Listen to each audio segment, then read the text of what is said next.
श्रीविशाखानितं च नमं विष्णुपादाय कृष्णप्रेष्ठाय भूतले श्रीमते भक्तिवेदांत स्वामिनीति नामिने नमस्ते सारस्वती देवे गौरवाणी प्रचारिणे निर्विशेष शून्यवादी पाश्चात्य देशतारिणे जय श्री कृष्ण चैतन्य प्रभु नित्यानंद श्री अद्वैत गदाधर शिवासादि गौर भक्त वृंद हरे कृष्णा कृष्णा कृष्णा हरे हरे हरे राम राम राम हरे हरे मुखं करोति वाचालं पंगुलंघायति गिरिं यत्कृपातमं वन्दे परमानन्दमाधवम् श्रीगुरुदीनतारिणं श्रीचैतन्येश्वरं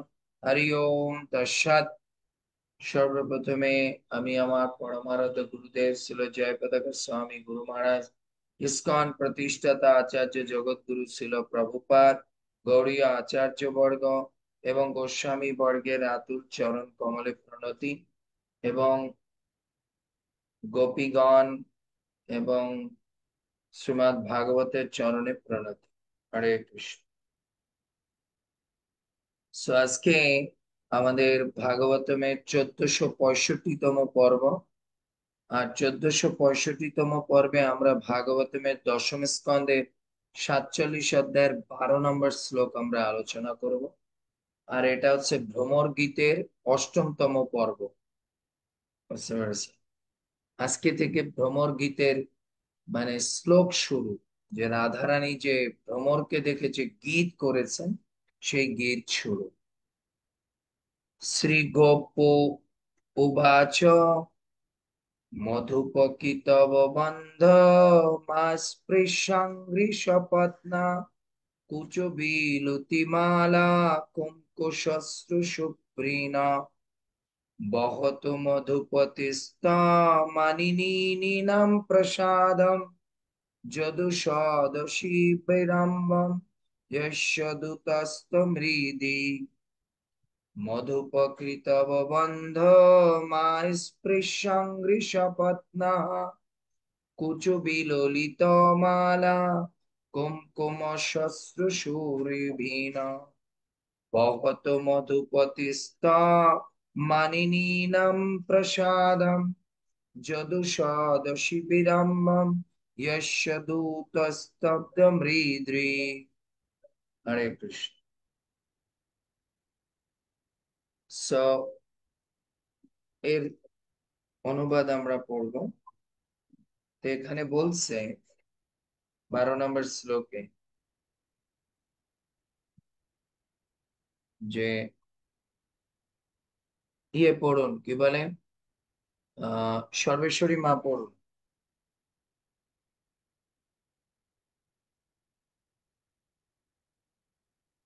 হরে কৃষ্ণ প্রভু, আপনার চরণে প্রণাম। অনুবাদ।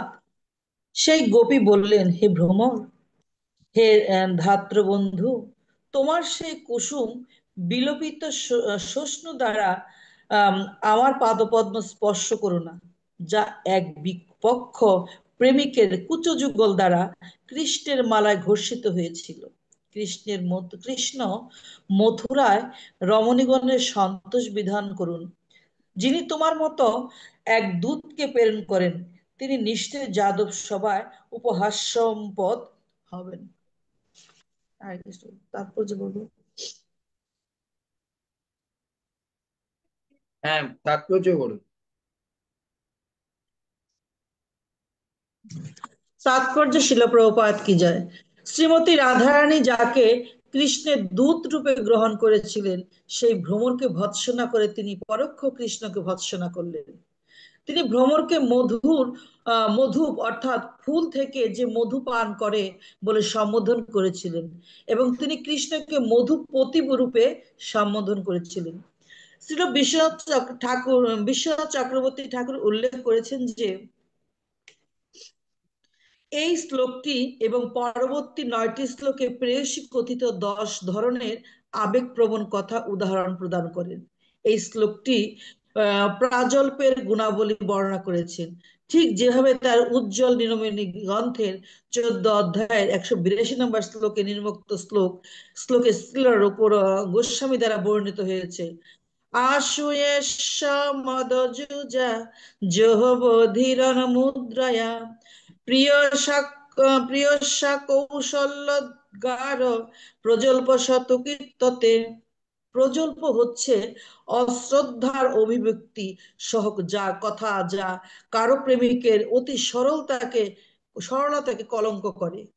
আশুয়া অসুয়া। ঈর্ষা অসূয়া, ঈর্ষা এবং অহংভাব এমন কথা বলা হয়ে থাকে। শ্রীল বিশ্বনাথ চক্রবর্তী ঠাকুর উল্লেখ করেছেন যে কিতব কিতব বন্ধ শব্দটি অসুয়াস প্রকাশ করেছে। শপথ শপথ না থেকে ন পর্যন্ত বাক্যাংশটি ঈর্ষা প্রকাশ করেছে। মা স্পৃহাঙ্গীম বাক্যটি অহং প্রকাশ করেছেন এবং বহুতু থেকে প্রসাদম বাক্যটি অশ্রদ্ধা প্রকাশ করেছে। এখন সৎসি থেকে শ্লোক শেষ হওয়া পর্যন্ত বাক্যটি রাধারানীর প্রতি কৃষ্ণের অতি সরল ব্যবহারের প্রতি দোষারোপ করেছেন। হরে হরে কৃষ্ণ, কৃষ্ণ। প্রণাম আপনাকে। জয় শ্রীল প্রভুপাদ। সো এখানে বলছে রাধারানী, এই উক্তিটি শ্রী ভ্রমর গীতের প্রারম্ভের মানে প্রথম শ্লোক। এখানে 10টা শ্লোক বলেছে রাধারানী। আর এই 10টা গীত যিনি গেয়েছেন, মানে 10টা লাইনের মাধ্যমে উনি গীত গেয়েছেন, 10টা শ্লোকের মাধ্যমে। এর মধ্যে রাধারানী 10টা ভাবের প্রকাশ পেয়েছে, যাকে বলা হয় হচ্ছে আবেগ প্রবণ কথার। এর এই 10টা শ্লোকে হচ্ছে তিনি 10টা ভাবের প্রকাশ করেছে। আর এই 10টা ভাব কি? প্রথমটা হচ্ছে প্রজল্প। আপনি উচ্চারণটা প্রাজল্প করেছেন, এটা হচ্ছে প্রজল্প। বুঝতে পারছেন? তা এখন আমরা যেটাকে প্রজল্প বলি, এখানে সেই প্রজল্প বলেনি। এখানে বিশ্বনাথ চক্রবর্তী ঠাকুর প্রজল্প শব্দের ব্যাখ্যায় বলেছেন, এই যে রাধারানী যে প্রথম শ্লোকে প্রথম গীতের মধ্যে যে তিনি প্রজল্প করেছেন, তার মধ্যে 5টা ভাব আছে। প্রজল্পের মধ্যে কি ভাব আছে? অশ্রদ্ধার ভাব আছে, তারপর হচ্ছে অতি সরলতার ভাব আছে, অসূয়ার ভাব আছে, ঈর্ষার ভাব আছে, অহংকারের ভাব আছে। এই 5টা ভাব এই প্রজল্পের মধ্যে, মানে উনি এই এই গানের মধ্যে বা এই শ্লোকের মধ্যে উনি মানে প্রকাশ করেছে। বুঝতে পেরেছে? রাধারানীর 10টা ভাব এর মধ্যে প্রকাশ পেয়েছে। তার তার দিব্য আর দিব্য উন্মাদনাময় চিত্র জল্প, এই 10টা ভাবকে একসঙ্গে কি বলে? চিত্র জল্প বলে। মানে জল্পনা কল্পনা করে উনি এই 10টা ভাব বলেছে। ছিল গোস্বামী পাদ তোষণী টিকায় ভ্রমর গীতের ব্যাখ্যা করতে গিয়ে প্রথমে রাধারানীর কৃপা কামনা করেছে। কেন? আপনি যার ভাব সম্পর্কে বলতে চান, আপনি যদি তিনি যদি আপনাকে তার করুণা কৃপা কটাক্ষ দান না করে, তাহলে আমরা তার ভাবকে কখনো প্রকাশ করতে পারবো না।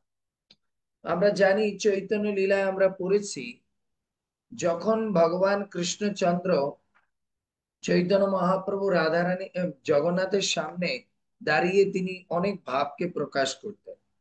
এই ভাবের উপরে কি করেছেন? রূপ গোস্বামী পাদ একটা গান লিখেছিলেন, কবিতা বা একটা শ্লোক লিখেছিলেন। উম, তখন রূপ গোস্বামী স্নান করতে গেছে, আর মহাপ্রভু তার কুটিয়ে গিয়েছে। আর দেখেছে আগের দিনে তাল পাতায় লিখতো, তো লেখার পরে সেটা শুকা দেওয়ার জন্য চালের উপরে রেখেছে।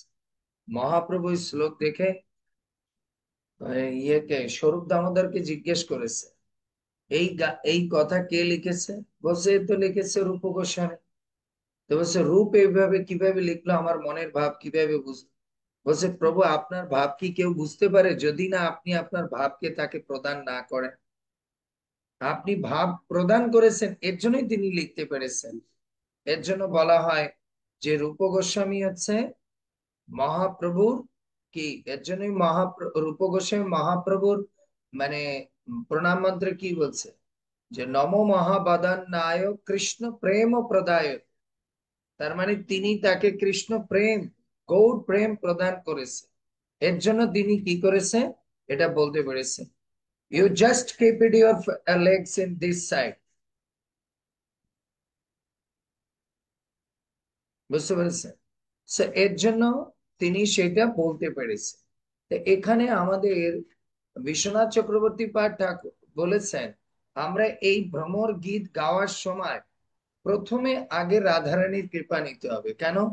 তার ভাব যদি সে আমাদের উপরে করুণা না করে, তাহলে আমরা তার ভাবের কথা বুঝতেও পারবো না, উপলব্ধিও করতে পারবো না, বলতেও পারবো না। এজন্য বলছে শত প্রেম প্রেমজ বার্তায় রাধারানীর চিত্ত নিরন্তর গোবিন্দের প্রেমে লীন হয়ে থাকে। রাধারানীর চেতনা হচ্ছে সবসময়ের জন্য গোবিন্দ প্রেমে লীন হয়ে থাকে। সতত যার অন্তরে বাইরে কৃষ্ণ নিবিড় ভাবে স্ফুরণ ধারা চলছে। কৃষ্ণময়ী, কৃষ্ণ যার অন্তরে বাহিরে, যাহা যাহা নেত্রে পড়ে তাহা তাহা কৃষ্ণ স্ফুরে। এ হচ্ছে রাধারানী। ওনার চোখে যা কিছু পড়ে সবকিছুকে উনি কৃষ্ণময় করে দেখে। চৈতন্য চরিতামৃতে বলছে সেই রাধারানীর বাক্যের অর্থ কারোই বোধগম্য হতে পারে না, হতে পারে না।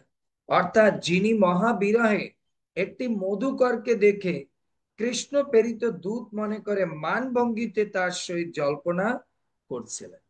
এই পৃথিবীতে আছে, গতকাল আমি একটু আলোচনা করেছিলাম যে আমরাও তো পৃথিবীতে কত মধু, মানে মৌমাছি দেখেছি। কোনোদিন মৌমাছিকে দেখে মনে করেছি এটা কৃষ্ণ? না। আমরা কত হলুদ ফুল দেখি, এটাকে দেখে আমরা মনে করেছি এ কৃষ্ণ? না।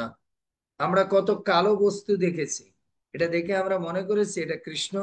না, কৃষ্ণ না। আমরা মাথায় কাপড় দিতে চাই না, আর রাধারানী মাথায় কাপড় দিয়ে থাকে কেন? বলে এ হচ্ছে আমার কৃষ্ণ। এ চুল না, এ হচ্ছে কৃষ্ণ। তাই একে যদি ঢেকে না রাখি তাহলে সে আবার অন্য গোপীর কাছে চলে যাবে, অন্য গোপীর কাছে চলে যাবে। বুঝতে পেরেছেন? এজন্য ওই যে ভ্রমর কইও গিয়া যে গানের মধ্যে একটা লাইন শুনবে, যদি আমি জানতে পারতাম তুমি চলে যাবে, তাহলে বন্ধু আমি তোমাকে আমার চুল দিয়ে বেঁধে রাখতাম, চুল দিয়ে বেঁধে রাখতাম। অনেকে প্রশ্ন করে, প্রভু মাতাজিরা যে মাথার উপর কাপড় দেয়, মাথা ঢাকে কেন? কারণ এ মস্তকে ভগবান থাকে, এই চুলের মধ্যে ভগবান থাকে। এর জন্য ভগবানকে সবসময় কি করতে হয়? ঢেকে রাখতে হয়, না হলে ওটা উড়ে যাবে। কৃষ্ণ তো এমনিতেই এদিক ওদিক চলে যায়। এর জন্য বলছে যে পঙ্গুর লিঙ্গ, পঙ্গুর গিরি লঙ্ঘনের ন্যায় আহ, তারই কৃপার ন্যায় সম্ভব। আমরা বলি না মুকম করতি বাচলম পঙ্গু লঙ্ঘায়তে গিরি যৎ কৃপা তমহং বন্দে। হে গুরুদেব, হে বৈষ্ণব, হে ভগবান, তুমি যদি কৃপা করো তাহলে এই পঙ্গু গিরিকে লঙ্ঘন করতে পারে, বোবা কথা বলতে পারে। তার কৃপা লাভ হলেই এই উত্তাল তরঙ্গমালা সমাকুল মহাভাব সিন্ধুর বিন্দু মাত্র আমরা স্পর্শ লাভ করতে পারবো। হে রাধে, তুমি করুণা করে তোমার ভাবকে আমার হৃদয়ের মাঝে প্রকাশ করো। বিশ্বনাথ চক্রবর্তী ঠাকুর তার টিকায় প্রথমে তিনি এই প্রার্থনা করেছেন। অর্থাৎ যিনি রাধারানীর দিব্য উন্মাদনা সিন্ধুতে অহরহ যথেষ্ট সন্তরণ করছেন, সেই শ্রীকৃষ্ণ চৈতন্য মহাপ্রভুর শ্রীচরণে চিত্তটি রাখতে পারলে রাধারানীর নিঃসীম মহাভবসিন্ধুর তরঙ্গ স্থানীয় গুরু অনুসূয়া গর্ব অনাদর উপহাস আদি সঞ্চারণী ভাব সংযোগে অনির্বচনীয় মাধুরীময় চিত্র জল্পের কিঞ্চিত আমরা অনুভব করতে পারবো। আর কে? গৌরাঙ্গের চরণে যদি প্রপত্য স্বীকার করি। এর জন্যই, এ কারণেই আচার্যগণ কি লিখেছেন? এর জন্য লিখেছেন যে কলিযুগে শ্রী চৈতন্য মহাপ্রভুর ব্রজ প্রেম রাধাভাব স্বয়ং আস্বাদন করতে করেছেন, বিতরণও করেছেন। তার প্রিয় পার্ষদ প্রবোধানন্দ সরস্বতীপাদ লিখেছেন, তিনি লিখেছেন যে প্রেম নামক অদ্ভুত পুরুষার্থের কথা কারই বা শ্রবণ গোচর হয়েছিল, কারই বা শ্রবণ গোচর হয়েছিল শ্রী হরিনামের যে এতাদৃশ মহিমা, তা কেই জানতো? বৃন্দাবন মহামাধুরীতে কারই বা প্রবেশ লাভ করেছিল? পরম রস চমৎকার মাধুর্য সীমা রাধাকে কেই বা জানতো? একা চৈতন্য মহাপ্রভুই পরম করুণা ভরে এই সব আবিষ্কার করেছে। এর জন্যই নরোত্তম দাস ঠাকুর তার জ্ঞানে লিখেছে, যদি গৌর না হইতো কেমনে হইতো, কেমনে ধরিতাম দে রাধার মহিমা, প্রেম রস সীমা, জগতে জানাতো কে? হরে মধুর বৃন্দা বিপিন মাধুরী, প্রবেশ চাতুরীশা, বরজ যুবতী ভাবের ভকতি, শকতি হইত কার। এর জন্য যদি গৌর না হইত কেমনে হইত, কেমনে ধরিতাম দে। এর জন্য চৈতন্য মহাপ্রভুর প্রিয় পার্ষদ কৃপা পার্থ ছিল গোস্বামী পাদের তোষণী টিকার আশ্রয়ে, বিশেষত শ্রীমৎ জীব গোস্বামী পাদ তার গোপাল চম্পু গ্রন্থে এই ভ্রমর গীতের অপূর্ব রস নিষ্কাশন করেছেন। সেই ব্যাখ্যার আশ্রয় করেই আচার্যগণ এই মানে এই, বিশ্বনাথ চক্রবর্তী ঠাকুর এই ভ্রমর গীতের উপরে টিকা লিখেছে। বুঝতে পেরেছে? মান ভঙ্গিতে রাধারানীর চিত্তে নির্বেদ সঞ্চারীর উদয় হওয়াতে তিনি ভাবছেন অশেষ দোষের আকর, সমস্ত দোষের রসসিন্ধু থেকে কৃষ্ণদেব প্রাপ্তি, আর কোনো প্রয়োজন নেই। এই ভাবটি ভ্রমরকে তিরস্কার পূর্বক বললেন। এবার ভালো করে শুনুন কি বলছে। আরে, কেন তুই মথুরা পুরী থেকে আমাদের সম্মুখে মিলিত হয়ে ধৃষ্টতা করছিস? রাধানী বলছে না, শ্লোকের ই অনুবাদে দেখো, বলছে না, হে ভ্রমর, হে দ্রুত বন্ধু, দ্রুত বন্ধু মানে কৃত বন্ধ, সংস্কৃতি বল, হে দ্রুত বন্ধু, তোমার এই কুমকুম বিলোপিত শ্বশ্রুর দ্বারা আমার পদয় স্পর্শ করো না, যা এক বিপক্ষ প্রেমিকের কুযুগল দ্বারা কৃষ্ণের মালায় ঘোষিত হয়েছে। তার মানে কৃষ্ণের মালায় যে কুমকুম, ওটা রাধারানীর কুমকুম না, ওটা তো হচ্ছে মথুরা গোপীদের কুমকুম। তারা যখন কৃষ্ণকে আলিঙ্গন করেছে, তাদের গালের কুমকুম কৃষ্ণের মালায় লেগেছে।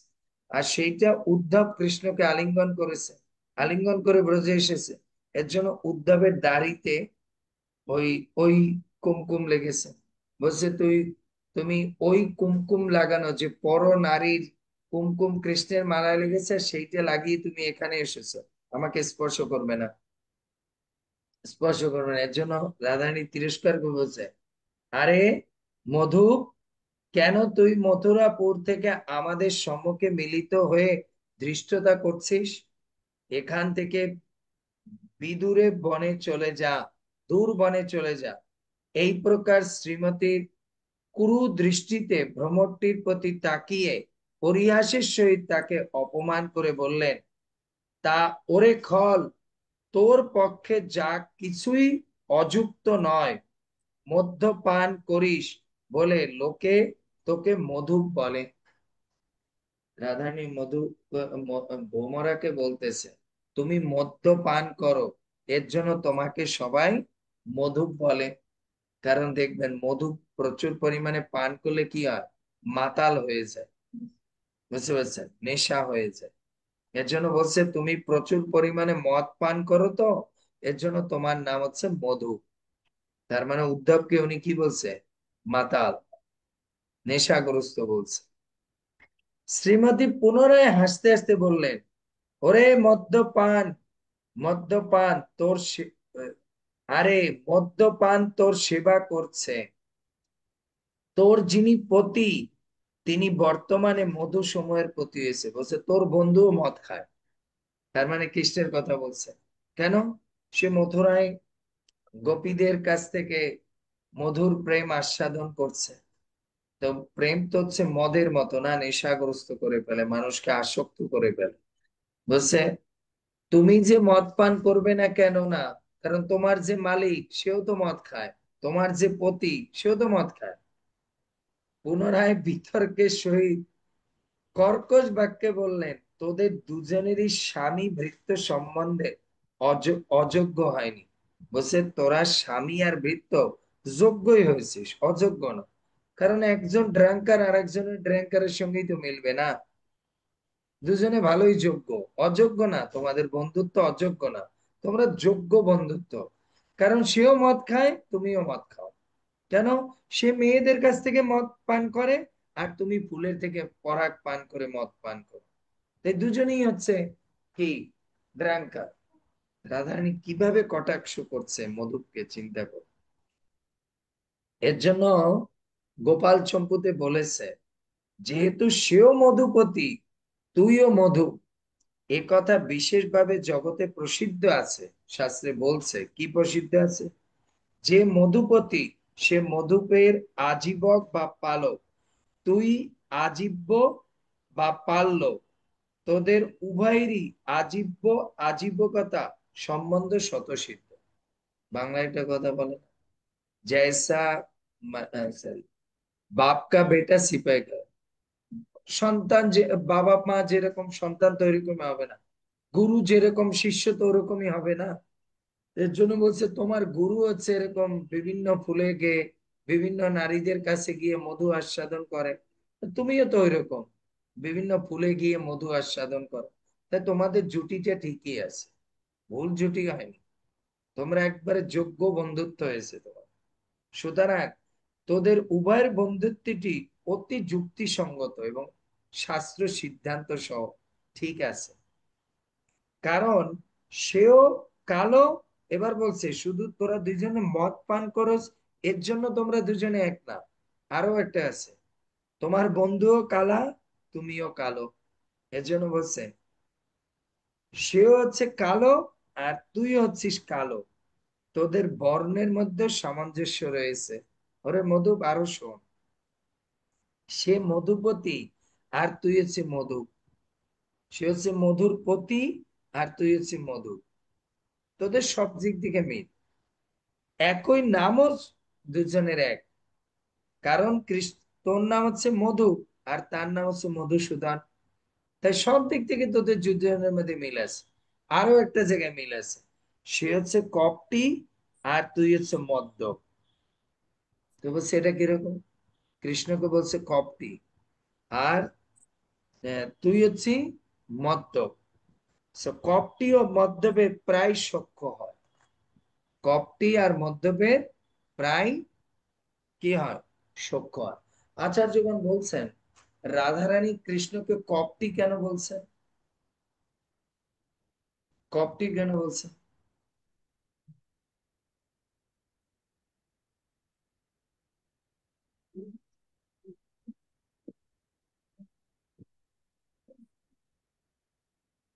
আচ্ছা, গতকাল আমরা কাচিত পড়েছি না, তো কাচিত বলতে কাকে বুঝিয়েছে, রাধারানীকে। এর জন্য ক শব্দের একটা অর্থ হচ্ছে আনন্দ বা রাধা, বুঝতে পেরেছেন? ক শব্দের একটা অর্থ হচ্ছে রাধারানী বা আনন্দ, আর পাঠ শব্দের অর্থ হচ্ছে দরজা। আমরা বলি না মন্দিরে গেলে কখনো, প্রভু পাঠ বন্ধ হয়ে গেছে, কপাট বন্ধ হয়ে গেছে। এর জন্য কপটি শব্দটা এসেছে কপাট থেকে। তো এর জন্য বলছে তোমার বন্ধু হচ্ছে কপটি, কেন? তিনি আমাদের ব্রজ প্রেমকে নিয়ে সেটাকে কি করেছে, কপাট বন্ধ করে আটকে রেখেছে। এখন না পারছি আমরা তার থেকে বের হতে, না পারছি আমরা কি তার থেকে ছাড়তে। এর জন্য কৃষ্ণকে রাধারানী কপটি বলেছে। কপটি বলার মাধ্যম দিয়ে তাকে গালিগালাজ করেনি, মূলত তাদের প্রেমটাকে ইঙ্গিত করেছে। কিন্তু এটা তো মধু বুঝতে পারছে না। বিশ্বনাথ বিশ্বনাথ চক্রবর্তী টিকায় বলছে রাধারানী যে কৃষ্ণকে কপটি বলছে, কপটি ইংলিশ মানে চিটার, তো বলছে ঠিকই তো চিটার। কেন? রাধারানীকে সে হৃদয়ের মধ্যে নিয়ে তারপর কপাট বন্ধ করে রেখেছে। এখন তো রাধারানী বেরোতে পারছে না, এর জন্য বলছে সে হচ্ছে কপটি, আর তুমি হচ্ছে মধ্য। তাই তোমাদের কর্ম সম্য সামঞ্জস্যপূর্ণ। তাই তোমার বন্ধুর কাজ হচ্ছে কি? তোমার বন্ধুর কাজ হচ্ছে কাউকে ধরে নিয়ে তারপর কি করে, তার হৃদয়ের মধ্যে আটকে রাখে। তাই তোমারও কাজ এরকম, বিভিন্ন পরাগ থেকে মধু সংগ্রহ করে নিয়ে তুমি একটা কি করো, মধুর বাসার মধ্যে সেই মধুটাকে আটকে রাখো। পুনরায় শ্রী রাধা অন্য প্রকার দোষ দেখিয়া ভ্রুভঙ্গি পূর্বক সখীকে সম্বোধন করে বললেন, হে সখীগণ, তোমরা সাক্ষাৎ দেখো এবং আমার নিকট শোনো। মধুপ নেশায় বিক্ষিপ্ত মতি হয়েছে বলে সরল চিত্তই দেখা যাচ্ছে। মধুপ নেশায় বিক্ষিপ্ত মতি হয়েছে, তাই সরল চিত্ত দেখা যাচ্ছে। যে এতটা পরিমাণ মদ পান করেছে, তো এজন্য চিত্তটা সরল দেখা যাচ্ছে। কারণ কৃষ্ণের মধু যে পান করেছে, সে তো আর বাঁকা থাকতে পারে না, সরল হয়ে যায়। আবার মস্তক কম্পন ও অব্যক্ত ধ্বনির দ্বারা একে দ্রুত বলেই মনে হয়। দ্রুত বলে কারণ কি, মধু তো এরকম কি করে না, ভ্যান ভ্যান আওয়াজ করতে থাকে, আর মাথাটা নড়তে থাকে, উপরের পাংখা দুইটা নড়তে থাকে। এ বড়ই আশ্চর্যের কথা, কারণ যে সরল চিত্ত, সে কখনোই ধূর্ত হতে পারে না, তাই না? সে ধূর্ত, সে সরল চিত্ত হয় না। এই মধুকরটি কিন্তু সরল চিত্ত হয়েও ধূর্ত চূড়ামণি। এখানে বলছে না শ্লোকে, হে ধূর্ত বন্ধ। বলছে সাধারণত যারা সরল চিত্ত তারা ধূর্ত হয় না, কিন্তু কৃষ্ণের যারা মানে আহ বার্তাবাহক হয় না, তারা সরল চিত্ত হয়, আবার ধূর্ত হয়। কিন্তু জগতে এরকম দেখা যায় না, যারা সরল চিত্ত হয় তারা ধূর্ত হয় না। কিন্তু এই যে ইয়ে আসছে, প্যাসেঞ্জার আসছে, এ একে তো সরল চিত্ত, আবার সে ধূর্ত। এটার মধ্যে দিয়ে আবার কৃষ্ণকে বুঝিয়েছে, কৃষ্ণ একে সরল চিত্ত, আবার খুব দ্রুত। অথবা এই বিরুদ্ধ ধর্ম এই মধুকরে থাকাটা আশ্চর্যজনক কিছু নয়। কেন জানো সখী? সখীগণকে এই কথা বলে পুনরায় মধুকরকে সম্বোধন করে বললেন, ওরে, সে এক কপট চূড়ামণি, সে এক কপটির চূড়ামণি, তুই আবার তারই বন্ধু। ওরে, তুই এ কথা বলতে পারবি না যে আমার বন্ধু যে, সে কপটি না, সে কপটি নয়। তা আপনারা, সে যে কপটি, আপনারা কিরূপে জানলেন যে আমার বন্ধু কপটি? প্রশ্ন করেছে, মানে উদ্ধবের কথা বলতেছে। মধু প্রশ্ন করেছে, মানে রাধারানী প্রশ্ন করছে আবার উত্তর দিচ্ছে।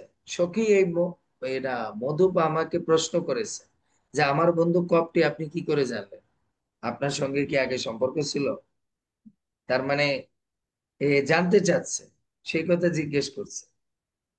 ওরে, তুই এ কথা বলতে পারবি না, তুই এই কথা বলতে পারবি না যে আমার বন্ধু যে কপটি, যে কপটি, তা আপনারা কিরূপে জানলেন? ওরে শোন, এবার রাধারানী শোনাচ্ছে যে আমি কেন তোর বন্ধুকে কপটি বলছি জানিস? সেই শট কাঁদতে কাঁদতে বলেছিল, আপনাদের এই নির্বদ্ধ সংযোগের ঋণ আমি কোনোদিন সংযোগ শোধ করতে পারবো না। ন পারায় অহম নির্বদ্ধ সংযুজাম। কৃষ্ণ রাধারানীকে এই রাস করার পরে এটা বলছিল, তোমরা যা আমাকে প্রেম দিয়েছো, আমি কোনোদিন এই প্রেমের ঋণ শোধ করতে পারবো না, তাই আমি কোনোদিন তোমাদের ভুলবো না। তাই তুই বলছিস যে তোর বন্ধু, তোর যে বার্তাবাহক, সে কপটি না, দেখ কিরকম কপটি বলছি। শুনেন রাধারানী কি কি বলতেছে। সে এক কপটের চূড়ামণি, সে শুধু কপট না, এক বাক্যে সে হলো ব্যভিচার, ব্যভিচারী।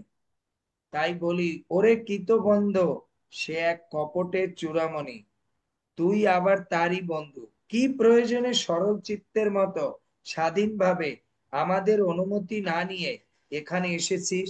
যা, সত্তর দূর হয়ে চলে যা। এই বৃন্দাবনে এসেছিস, আমাদের জিজ্ঞেস করেছিস? তোর বন্ধু এরকম চিট করে এখানে চলে গেছে, তুই এখানে আসছিস, আমাদের জিজ্ঞেস করেছিস কেন? সে জিজ্ঞেস করছে, মানে ওই মধুপ জিজ্ঞেস করছে, এ কিন্তু রাধারানী প্রশ্ন করছে, রাধারানী উত্তর দিচ্ছে। বলছে না এটা প্রজল্প, মানে পাগলের মতো প্রশ্ন। বলছে কেন জিজ্ঞেস করতে হবে?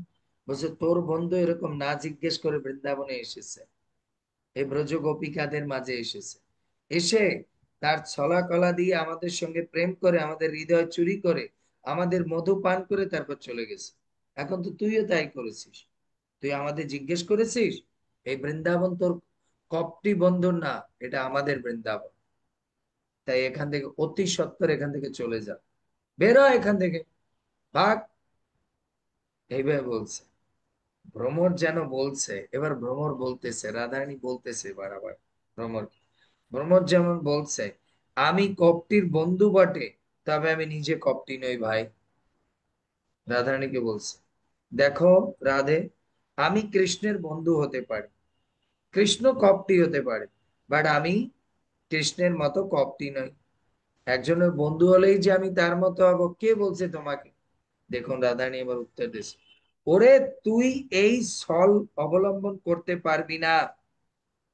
কারণ শাস্ত্রে কি বলছে শোন, য কি তো বানাম বন্ধু দ্বিগুণম কি তব তমস্য মিশ্রিতে ছলয়ন্নপি তাংস্তৈব সাচিব্য বিধাপয়তি। বলছে যে কপটের বন্ধু হয় না, সেটা আরো বেশি চিটার হয়। শুনুন কি বলছে, বলছে যে কপটির বন্ধু হয় তার দ্বিগুণ কপটতা বলে পণ্ডিতগণ নিশ্চয় করেছে। যে কপট, তার যে বন্ধু হয় সেটা আরো বেশি চিটার হয়। এটা মুনি ঋষিরা বলে গেছে, শাস্ত্রে বলে গেছে, রাধারানী শাস্ত্র দিয়ে শোনাচ্ছে, হ্যাঁ না? ওই যে বলে না অনেক সময়, স্বামী যদি কৃপণ হয় তো বউ তিন গুণ বেশি কৃপণ হয়। যেরকম আমাদের এরা জমিদারের বউ, বুঝতে পেরেছে, ওনার প্রভু একটু কৃপণ, উনি তো তার থেকে 10 গুণ বেশি কৃপণ। বুঝতে পেরেছে, তো এর জন্য বলছে, পণ্ডিতগণ তা নিশ্চয় করেছে, যেহেতু অধিকতর কপটি না হলে কেউ কপটিগণকে ছলনা করে তাদের সঙ্গে বন্ধুত্ব বিধান করতে পারে। কি সুন্দর উদাহরণ দিয়েছে রাধারানী। বলছে কেউ যদি নিজে ভালো কপটি না হয়, তাহলে কি সে কপটের সঙ্গে বন্ধুত্ব করে? তাই তুই নিজেও কপটি, দ্বিগুণ কপটি কৃষ্ণের চেয়ে, এর জন্য তুই কৃষ্ণের সঙ্গে সম্পর্ক করেছিস, বন্ধুত্ব করেছিস, সরে সরে মাসতুতো ভাই। রাধারানী বলছে, অর্থাৎ যারা সকলকে ছলনা করে তারা কপটি, আবার তাদের বন্ধু যে, সে আবার তাদেরও ছলনা করে, তাদের ভুলিয়ে তাদের সঙ্গে বন্ধুত্ব স্থাপনা করে। বলে যারা সকলকে ছলনা করে তাদেরকে বলা হয় কপটি, আবার তাদের যারা বন্ধু হয় তারা আরো বেশি ছলনাময়ী হয়।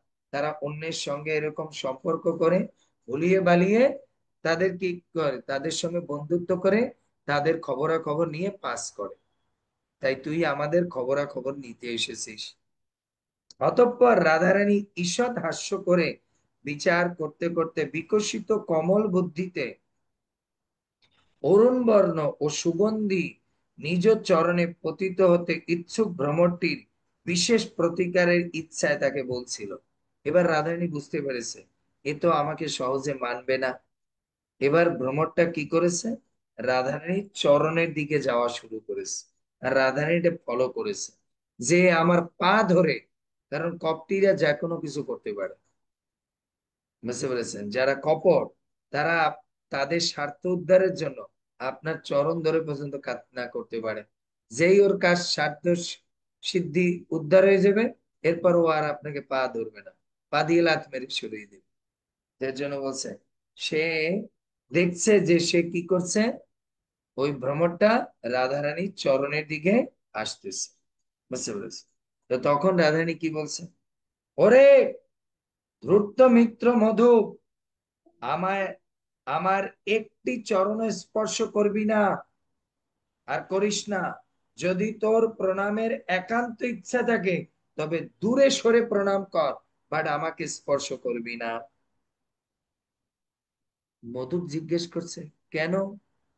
কেন তোমার চরণ ধরে স্পর্শ করবো? বলছে কেন? তাহলে শোন, কেন করবি না। রঙ্গন কুমকুম বুদ্ধিতে, মানে রক্ত বর্ণ পুষ্প বিশেষ শ্রী রাধারানীর শ্রী চরণ নখে পতিত হওয়ার জন্য ইচ্ছুক ভ্রমণকে মান প্রসাদনের জন্য সে শ্রীচরণ স্পর্শ করতে চাইছে মনে করে বললেন, আরে, মান আমাদের ধন, পরম স্বতন্ত্রা, আমাদের মান প্রসাদনের প্রয়োজন নেই, অতএব চরণ স্পর্শনের কি প্রয়োজন। তো রাধারানী মনে করছে এই ভ্রমরটা আমার চরণে পড়ে আমার মানটাকে ভাঙিয়ে দেবে। তো রাধারানী বলছে, আমরা ব্রজগোপী, আমাদের প্রেমের বা মানের দাম আছে, যে পায়ে পড়লি আমরা ভুলে যাব এরকম না। তাই তুই আমাদের পায়ে পড়বি না, আমাদের পা ধরবি না। তোর কি যোগ্যতা আছে? তুই কপটি, তুই আমার পা ধরবি কেন? ধন থাকলে প্রিয়জনের সেবা হয়, শ্রী রাধারানীর মান কৃষ্ণ সেবার শ্রেষ্ঠ সম্পদ। ধন থাকলে প্রিয়জনের সেবা করা যায়। রাধারানী কৃষ্ণকে কি দিয়ে সেবা করত? মান দিয়ে সেবা করত। ব্রজগোপিকার গণের মান রসের নিধান, প্রিয়া যদি মান করি করয় ভর্ষণ, বেদস্তুতি হইতে হরে সেই মোর মন। বুঝতে পারছেন? চৈতন্য চরিতামৃত বলছে, এইসব বাক্য জানা যায় শ্রী রাধারানীর মানরস কৃষ্ণকে কোনো অনির্বচনীয় আনন্দ দান করে। এবার এই কথার মধ্যে দিয়ে বিশ্বনাথ চক্রবর্তী ঠাকুর একটা সিদ্ধান্ত বলছে, এই যে রাধারানী ভ্রমরকে দেখে মান করছে বা কৃষ্ণের জন্য তিনি যে মান করছে, এই মান কিন্তু রাধারানী নিজের জন্য করেনি, যে কৃষ্ণ আমাকে ভালোবাসেনি, কৃষ্ণ আমাকে ছেড়ে গেছে, কৃষ্ণ আমাকে আদর করেনি এর জন্য। বিশ্বনাথ চক্রবর্তী পাদ লিখেছেন, রাধারানী যে মান করেছেন এর কারণ হচ্ছে রাধারানী মান করলে কৃষ্ণ আনন্দ পায়, কৃষ্ণ আনন্দ পায়, এর জন্য রাধারানী মান করে। এর জন্য আমরা কালকে শুনেছি রাধা এমনই একজন ব্যক্তিত্ব, তিনি যা কিছু করেন তার মুখ্য উদ্দেশ্য হচ্ছে কৃষ্ণকে আনন্দ দেওয়া। এর জন্য রাধারানী যে মান করেছে এর মূল কারণ কি? কৃষ্ণ আনন্দ পায়, কৃষ্ণ আনন্দ পায়। কেন? আপনাদের প্রশ্ন হতে পারে, প্রভু আমরা যদি কারো উপর মান করি সে তো আমাদের উপরে আনন্দ পায় না, বরং রাগ হয়ে যায়। কৃষ্ণ কেন মান করলে, রাধারানী মান করলে আনন্দ পায়? আচার্যগণ লিখেছেন কেন, আমরা বলতে পারি কেন রাধারানী মান করলে কৃষ্ণ আনন্দ পায়।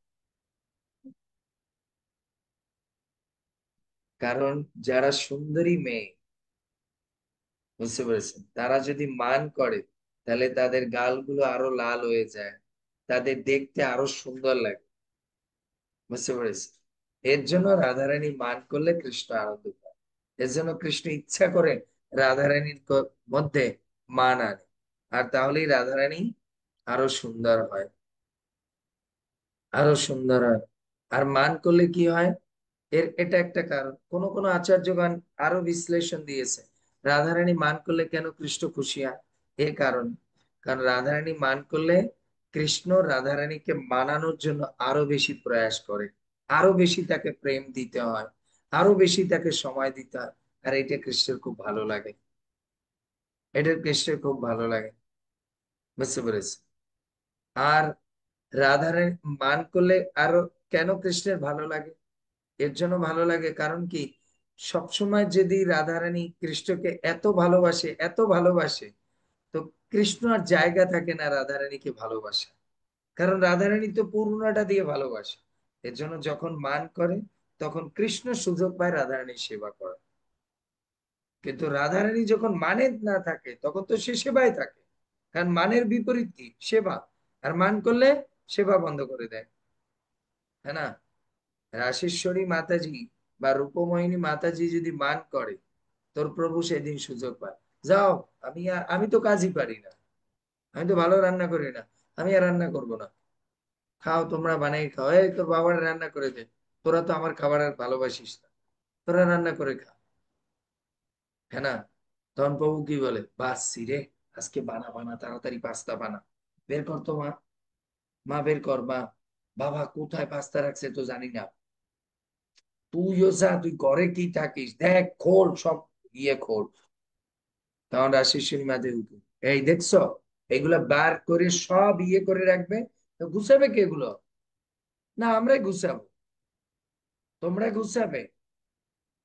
তখন রাজশেষী মাথায় দেখে মারছে তো মান করে তো উল্টাপাল্টায় বলে যাচ্ছে, আহারে, আমার প্রাণনাথ এখন এই দুপুরবেলা পাস্তা খাবে, আরে আমি দুইটা পনির সবজি দিয়ে হইছে হইছে, আমি জানি এই যে কি রান্না করবে, পারে না চাউল ডাল রান্না করতে, আবার বউয়ের সঙ্গে যদি আমি চলে যাই, তোরা না খেয়ে মরতে হইবে, আর না তোর বাবার আর একটা বিয়ে করতে হইবে, বুঝতে পেরেছিস? নাহলে ওই সারা জীবন পাস্তা খেয়ে কতদিন থাকবি? এর জন্য রাধারানী ওরকম।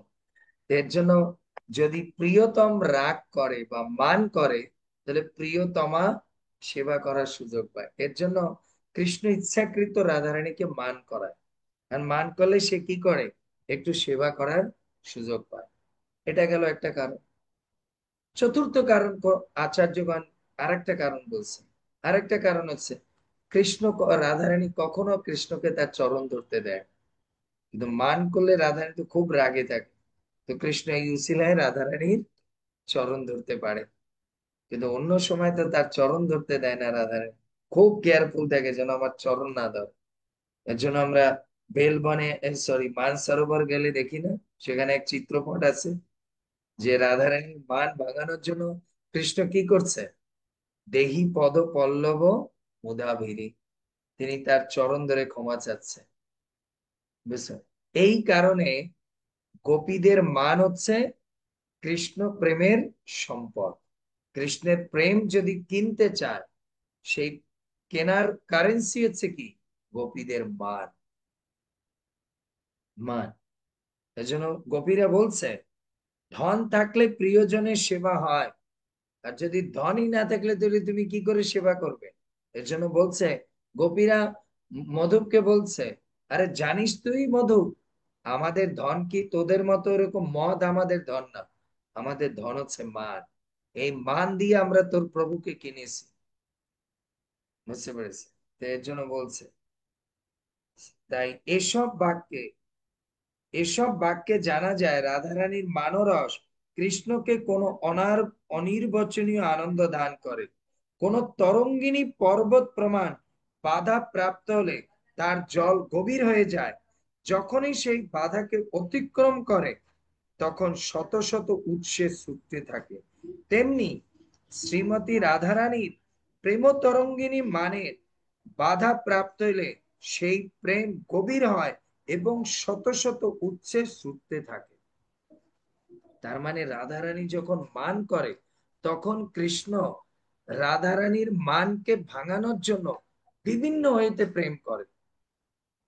ভালো করে লাইনটা বলছে, বিশ্বনাথ চক্রবর্তী বলছে, রাধারানী যখন মান করে তখন কৃষ্ণ এক ধারায় প্রেম করে না, শত ধারায় প্রেম করে।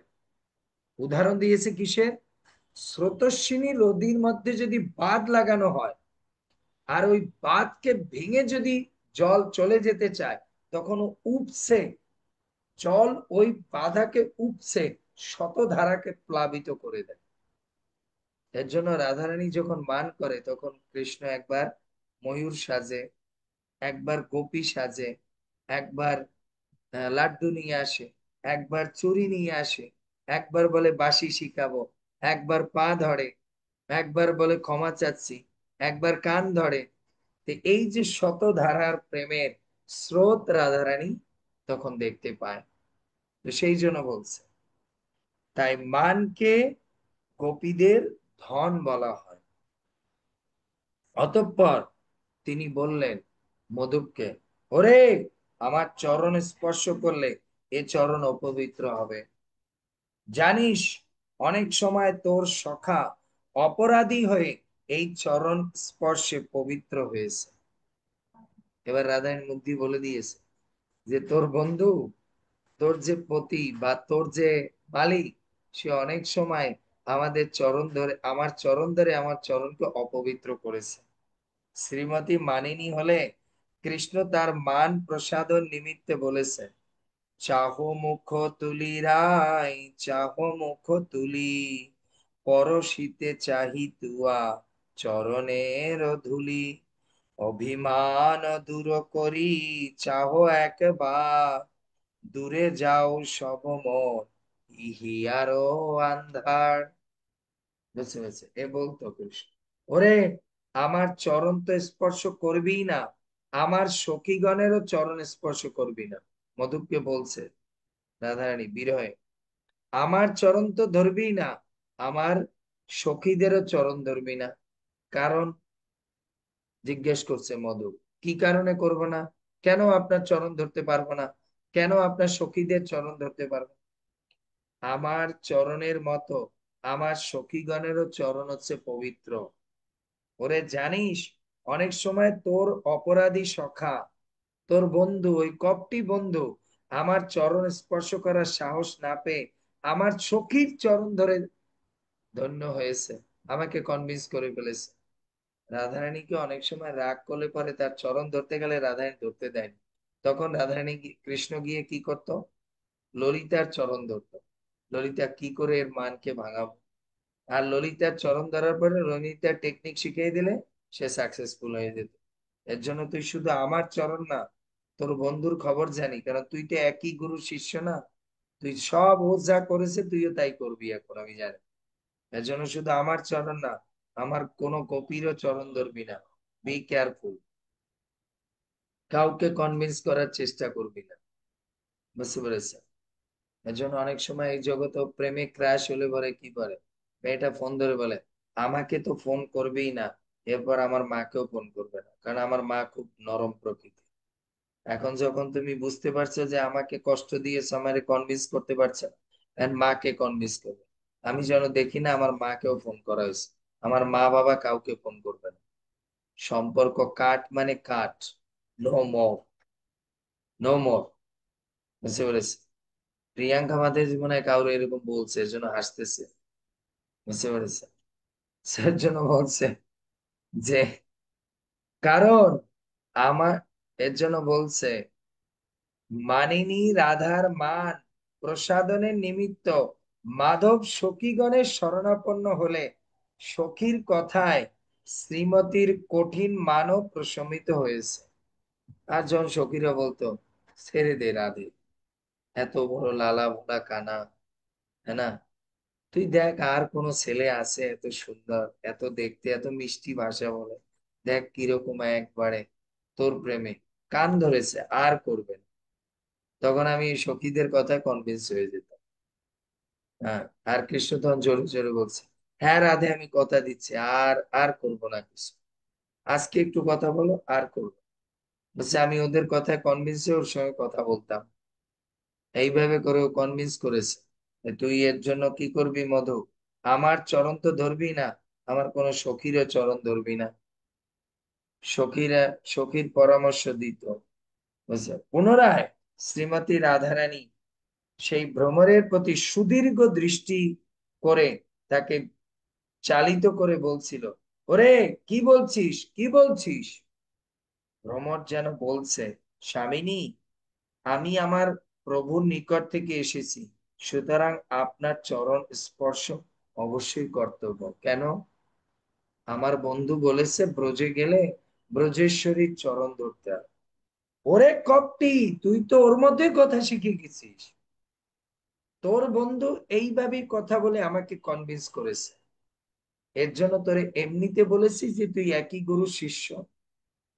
তোর বন্ধু তোরে শিখিয়ে দিয়েছে যে ব্রজে গেলে আমার সখীর চরণ ধরিস, তুই তার চরণ ধর, আমার চরণ ধরতে হবে না। এ বলতেছে, না না না না, তুমি এভাবে বলো না হে রাধে, উনি তো আমাকে ভালোই বলেছে তোমার চরণ ধরতে। কেন আমার চরণ ধরতে বলছে? কেন? আমারে কনভিন্স করতে আসছিস? হ্যাঁ, আমার কনভিন্স করতে আসছিস?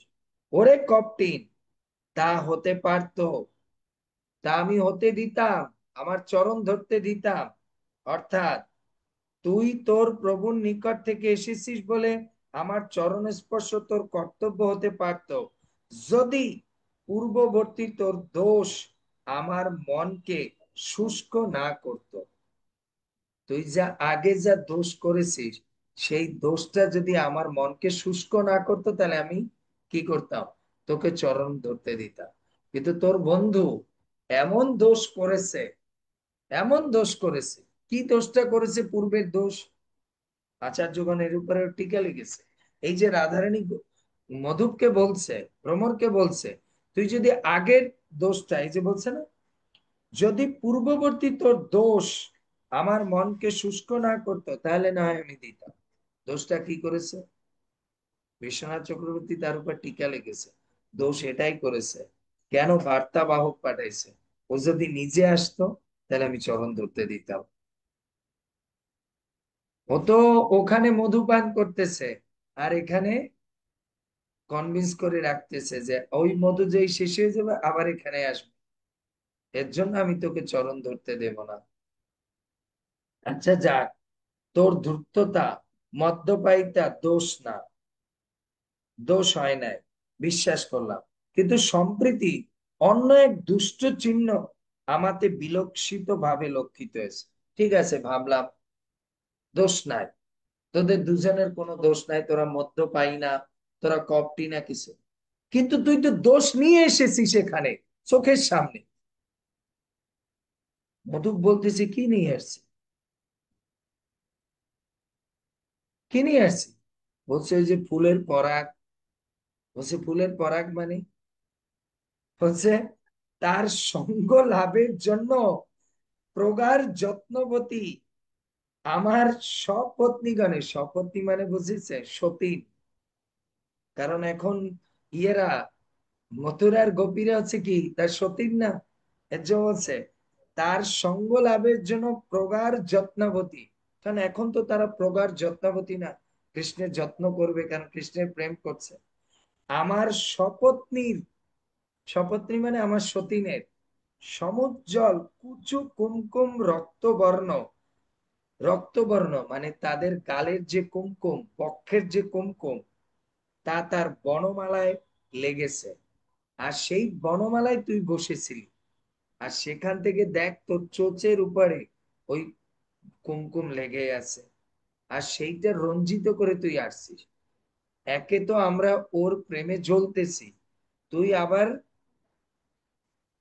কাটা ঘায়ে নুনের ছিটা দিতে এসেছিস। এমনি তো আমি চিন্তা করে মরে যাচ্ছি যে ওই গোপীদের সঙ্গে কি কি করছে, এই চিন্তা। আর তার মধ্যে তুই আবার তার এক্সাম্পল নিয়ে এসেছিস। তোরে আমি দেব চরণ ধরতে, তোরে আমি দেব চরণ ধরতে। রাধারানী এটা বলছে, এক খলু চপলাম জুষ্টম কুমকুমুরু সম্মোহ বহিতে তস্মাৎ দন্ন শ্বশ্রু ভীরেশ প্রেক্ষতে দগ্ধ উচাভ। মানে গোপাল চম্পুতে বলেছে, এক চঞ্চল চপলা গণের সেবিত কুমকুম বক্ষে বহন করেছ, অপর এক চঞ্চল তার বক্ষ থেকে শ্বশ্রুর দ্বারা বহন করেছ। তোর দাড়িতে আবার সেটা লাগাই নিয়ে আসছিস। আহ আহ আরে, আমাদের মানে তোরা বোকা পেয়েছিস, হ্যাঁ? তোর বন্ধু এখনো মনে করছে আমি মনে হয় আগের মতোই বোকা আছি। রাধায়ণ বলতেছে, তোর বন্ধু এখনো মনে করছে আমি মনে হয় আগের মতোই বোকা আছি। আমরা আর বোকা নেই, আমরা এখন অনেক ট্রেন প্রাপ্ত হয়ে গেছি, কষ্ট পেতে পেতে আমরা শিখে গেছি। আহা, ওই কুমকুম যুক্ত শ্বশ্রু দেখে মনে হচ্ছে যেন শ্বশ্রুগুলি আগুনে পুড়ে গেছে, আগুনে পুড়ে গেছে। কারোর প্রতি হিংসা করলে কিরকম হয়, এরকম বলছে না? না, যদি কারো বলা হয়, আপনাদের স্বামী যদি বলে, তোমার বোনটাকে দেখতে কত সুন্দর তোমার চেয়ে, ওর বোনটাকে আমার দেখতে সুন্দর, ওটা দিয়ে একটা পোড়ামুখীর মতো দেখ। তখন আপনি, যদি আপনার প্রেমিক যদি এসে অন্য কোনো প্রেমিকার, অন্য কোনো মাতাজির সুন্দরীর কথা আপনার কাছে বলে, তখন আপনি কি কি দেখতে ও, হ্যাঁ ও তো দেখতে পোড়ামুখী। তো রাধারানী বলছে ওই যে গোপীদের কুমকুম তোমার দাড়িতে লাগছে না, এর জন্য তোমার দাড়িগুলো এখন কিরকম দেখাচ্ছে জানো? পোড়া দাড়ির মতো দেখাচ্ছে। মানে হিংসায় অন্যের সৌন্দর্যকে আর সুন্দর দেখতে পাচ্ছে না। বুঝতে পেরেছি, পোড়া দাড়ির মতো দেখাচ্ছে। বুঝতে পারছি, প্রেমে পড়লে একটু হিংসুটে হয়ে যায় সবাই। বুঝতে পারছি, বুঝতে পারছেন, প্রেমে পড়লে হিংসুটে হয়ে যায়, তাই না? এর জন্য বলছে এই কথা বলতে, সরি, গ্রাম্য ধর্মের জন্য যে সম্বন্ধ তা গ্রাম্য ধর্মই হয়ে থাকে। অর্থাৎ কাম্য জন জন্য যে সম্বন্ধ তা কামেরই ধর্ম হয়ে থাকে। বলছে তোমার বন্ধুর যে ধর্ম, ও সব জায়গায় যে ওই একই ধর্মই করবে, ও আমরা জানি। এই কথা বলতে বলতে হাসতে হাসতে পুনরায় বললেন এবার রাধা, আমার সপত্নী গণের কুচ কুমকুম চিহ্ন শ্বশ্রুতে ধারণ করেছিস বলে ওরে সগর্ব সর্বপ্রকারে তুই আমায় স্পর্শ করিস না, কারণ তুই এখন অপবিত্র। তুই অপবিত্র, কারণ ওই যে হিংসার চোটে বলছে আমি তোর মুখ দেখতে চাই না। অনেক সময় আছে না, আপনি যদি অন্য কোনো মেয়ের কথা ভালো করে বলে তখন কি বলে, আমি মুখ দেখতে চাই না, আর বেশি বলার দরকার নেই, কত সুন্দর আমার চেয়ে জানি, তাই না? তো বলছে তুই আমাদের কাছে তাদের কথা আর বলিস না, তাই না? সর্বপ্রকারে তুই আমায় স্পর্শই করবি না, কারণ তুই অপবিত্র হয়ে গেছিস, তাদের কুমকুম তুই লাগিয়েছিস। যদিও স্পর্শ করিস, ওই কুমকুমের চিহ্ন যুক্ত শ্বশ্রুর দ্বারা কিছুতেই স্পর্শ করিস না। আবার রাধারানী মনে মধ্যে চিন্তাও করছে, যদি আবার এইভাবে করে পাঠিয়ে দেই, তাহলে যদি এবার কৃষ্ণ নাই তাকায় যে আমার বন্ধু গিয়েছে, তার এইভাবে অপমান করে দিয়েছে, যাক ওদের সঙ্গে আর সম্পর্কই রাখ, ওকে আর ভালোই বাসবো। এজন্য বলছে তুই আমাকে স্পর্শ করে, প্রথমে কি বলছে স্পর্শ করবি না, এরপর একটু ঢিলা হয়েছে। প্রেমে কি হয়, বলতে পারলে তারপর একটু হালকা হয়। এত সময় বলছে একটু হালকা হয়েছে। আমি বলছি ঠিক আছে, তুই স্পর্শ করিস, বাট তোর দাড়ি যেন আমার পায়ে না লাগে, তোর দাড়ি যেন পায়ে না লাগে। এর থেকে আমরা বুঝতে পারি উদ্ধব একটু দাড়িয়াল টাইপের ছিল। এজন্য তুই আমাকে ধরিস, কিন্তু ওই দাড়ি, এর জন্য দেখবেন ভৌতিক জগতে প্রেমে বলে, হ্যাঁ, যে তুই এখানে আসবি, বাট তো ওই আমার প্রেমিক কোন মেয়ের সঙ্গে কি করেছে কি না করেছে এগুলো আলোচনা করবি না, তাহলে আসবি না। যদি এইসব আলোচনা করতে আসিস তাহলে আসবি না, ভাগ। তো এর জন্য বলছে, পুনরায় ক্রোধ করে মনোহরা চিবুক চালনা করে বলছিলেন, কি বলছিস রে, কি বলছিস? হে ঈশ্বরী, পরম প্রেমবতী আপনার মান প্রসাদনের জন্য প্রভু আমাকে এখানে পাঠিয়েছে, কিন্তু পথে আসতে আসতে ক্ষুধায় কাতর হয়ে একটি কুসুমের মধু পান করছিলাম বলে তার পরাগে আমার শ্বশ্রু লজ্জিত হয়েছে। আপনি এইসব অলীক জল্পনা কল্পনা কেন করছেন আমাকে নিয়ে? আমি তো কোনো মেয়ের কুমকুম লাগাইনি, আমি তো মধু পান করতে গিয়ে সেখানে ফুলের পরাগ লেগে গেছে। তখন রাধা মস্তক চালনা করে বলে, সত্য রে, সত্য, তুই তো তোর বন্ধুর মতো চালাক হয়ে গেছিস, কি করে মিথ্যা বানাতে হয় তা শিখে গেছিস। বাহ, ভালোই ট্রেন্ড আপ করেছে রে তোকে, তোকে তো ভালো ট্রেন্ড আপ করছে। তোর বন্ধু এরকম বলতো, ইয়ে চন্দ্রাবলীর ঘর থেকে এসে বলতো কি, আমার গালে কুমকুম লাগেনি, আমার গালে এগুলো কুমকুম লাগেনি। আমার বন্ধুরা ইয়ে করতে গেছে, তারা আম খেয়ে ভালো লেগেছে, পেয়ারা খেয়ে ভালো লেগেছে, এর জন্য ওরা কি করেছে, বলছে যে ওরা আম খেয়ে ভালো লাগার পরে আমাকে বলছে কৃষ্ণ আম খা, আর যেই আমি আম খেয়েছি ওরা আনন্দে আমার গালে কিস করে দিয়েছে। তাই এটা চন্দ্রাবলীর কিস না, এটা হচ্ছে মধুমঙ্গলের কিস। তুই তো একবারে পাক্কা ওর মতোই হয়েছিস, একবারে মানে সত্যবান যুধিষ্ঠির হয়ে গেছিস মনে হচ্ছে। এ বলতেছে রাধারানী, তুই মানে সত্যের একবারে ধর্মযাজক হয়ে গেছিস। ওরে কপটি, একটি মিথ্যাও শত সংখ্যক সত্যের সমান পরিমাণ প্রকাশ পেয়ে থাকে। অতএব কপটির কোন বাক্যকে অসত্য প্রতিপাদনে সমর্থ হতে পারে। অর্থাৎ সরল প্রকৃতির মানুষ সত্য বলে যা প্রতিপাদন করলো, কপটি ব্যক্তি একটি মাত্র মিথ্যা কথা সব উড়িয়ে দিল।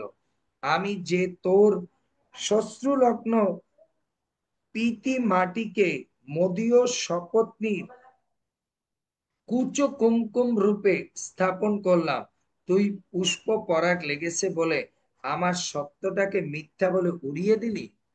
একবারে সেম তোর গুরুর মতোই তুই, সেম। তোর গুরু আমাকে এই বলতো, একবারে কপট করে আমাদেরকে এই বলে মান ভঙ্গন করতো। যাক, তুই তো সেই ধূর্তেরই সেবক না, তুই আর এর থেকে কি ভালো হবি?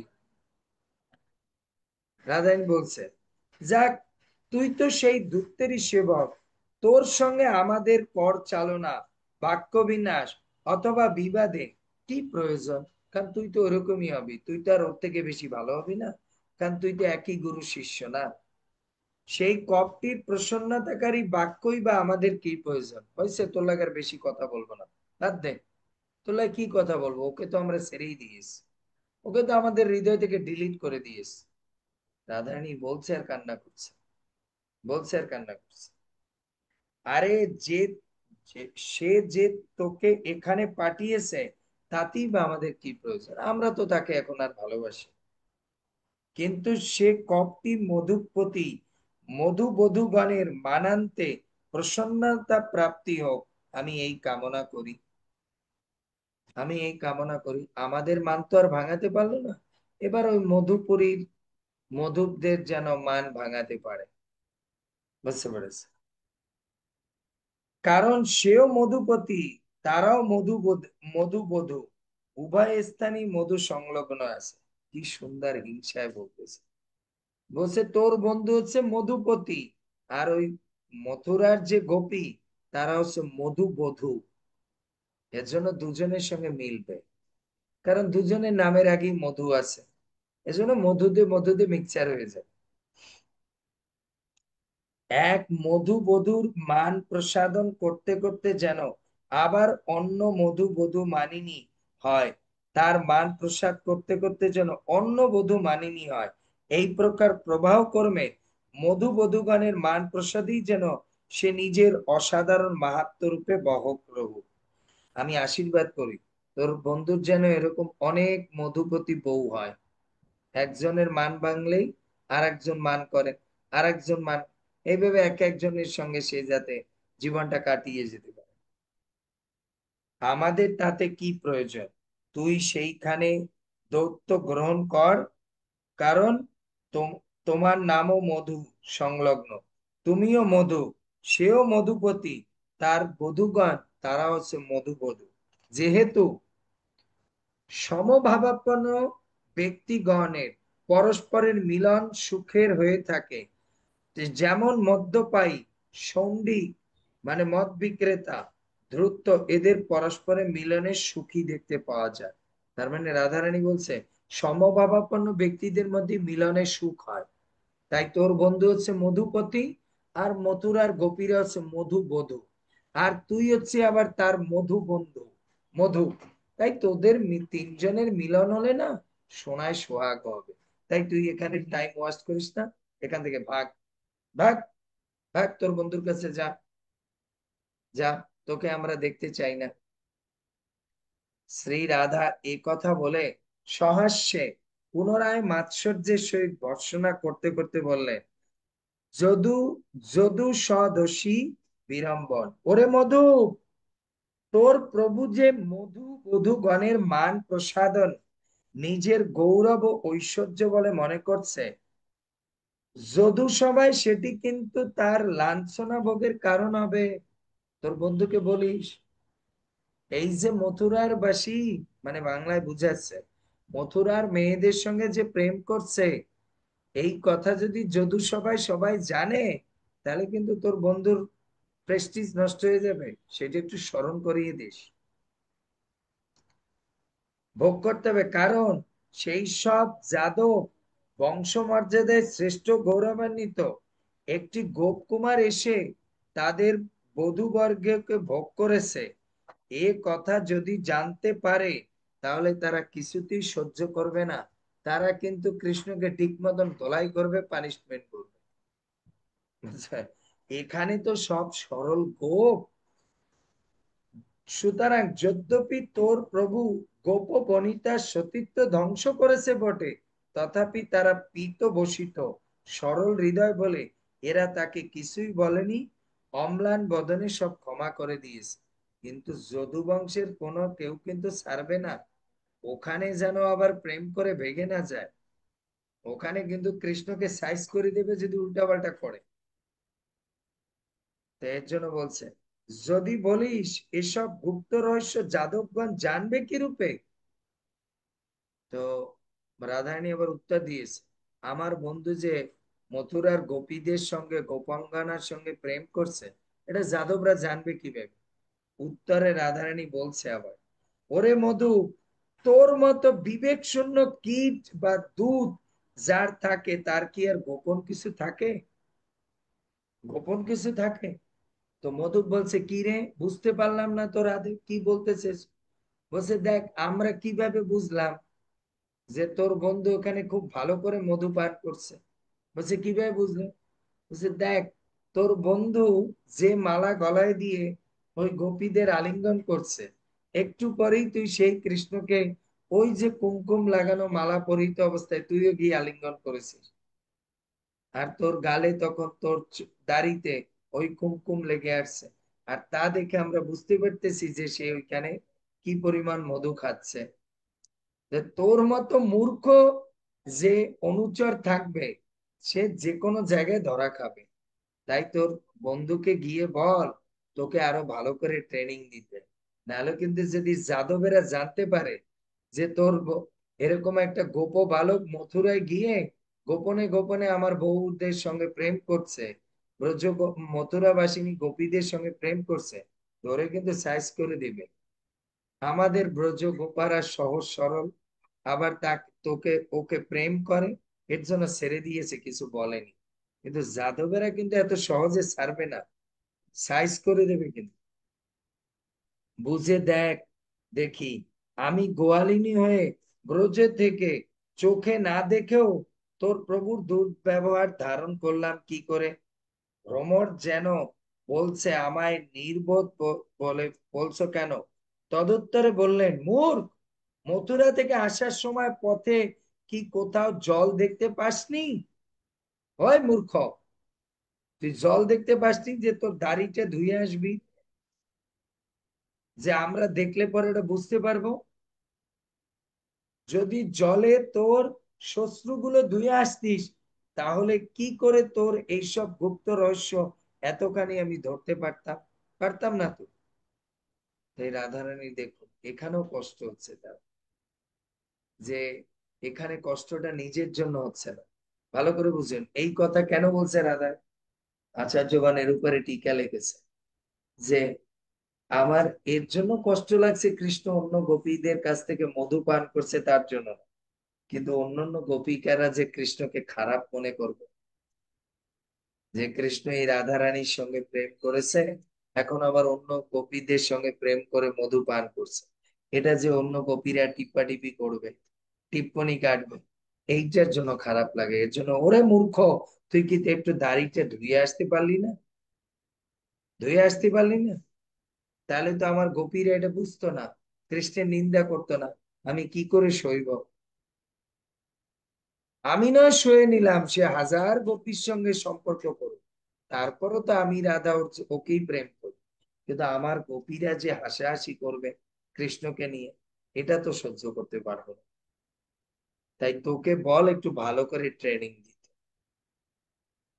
তাই তোর প্রভুর নির্বুদ্ধিতার দোষে গুপ্তচর রহস্য সকল যাদবগণের নিকট এভাবেই ব্যক্ত করবে, এভাবেই ব্যক্ত করবে।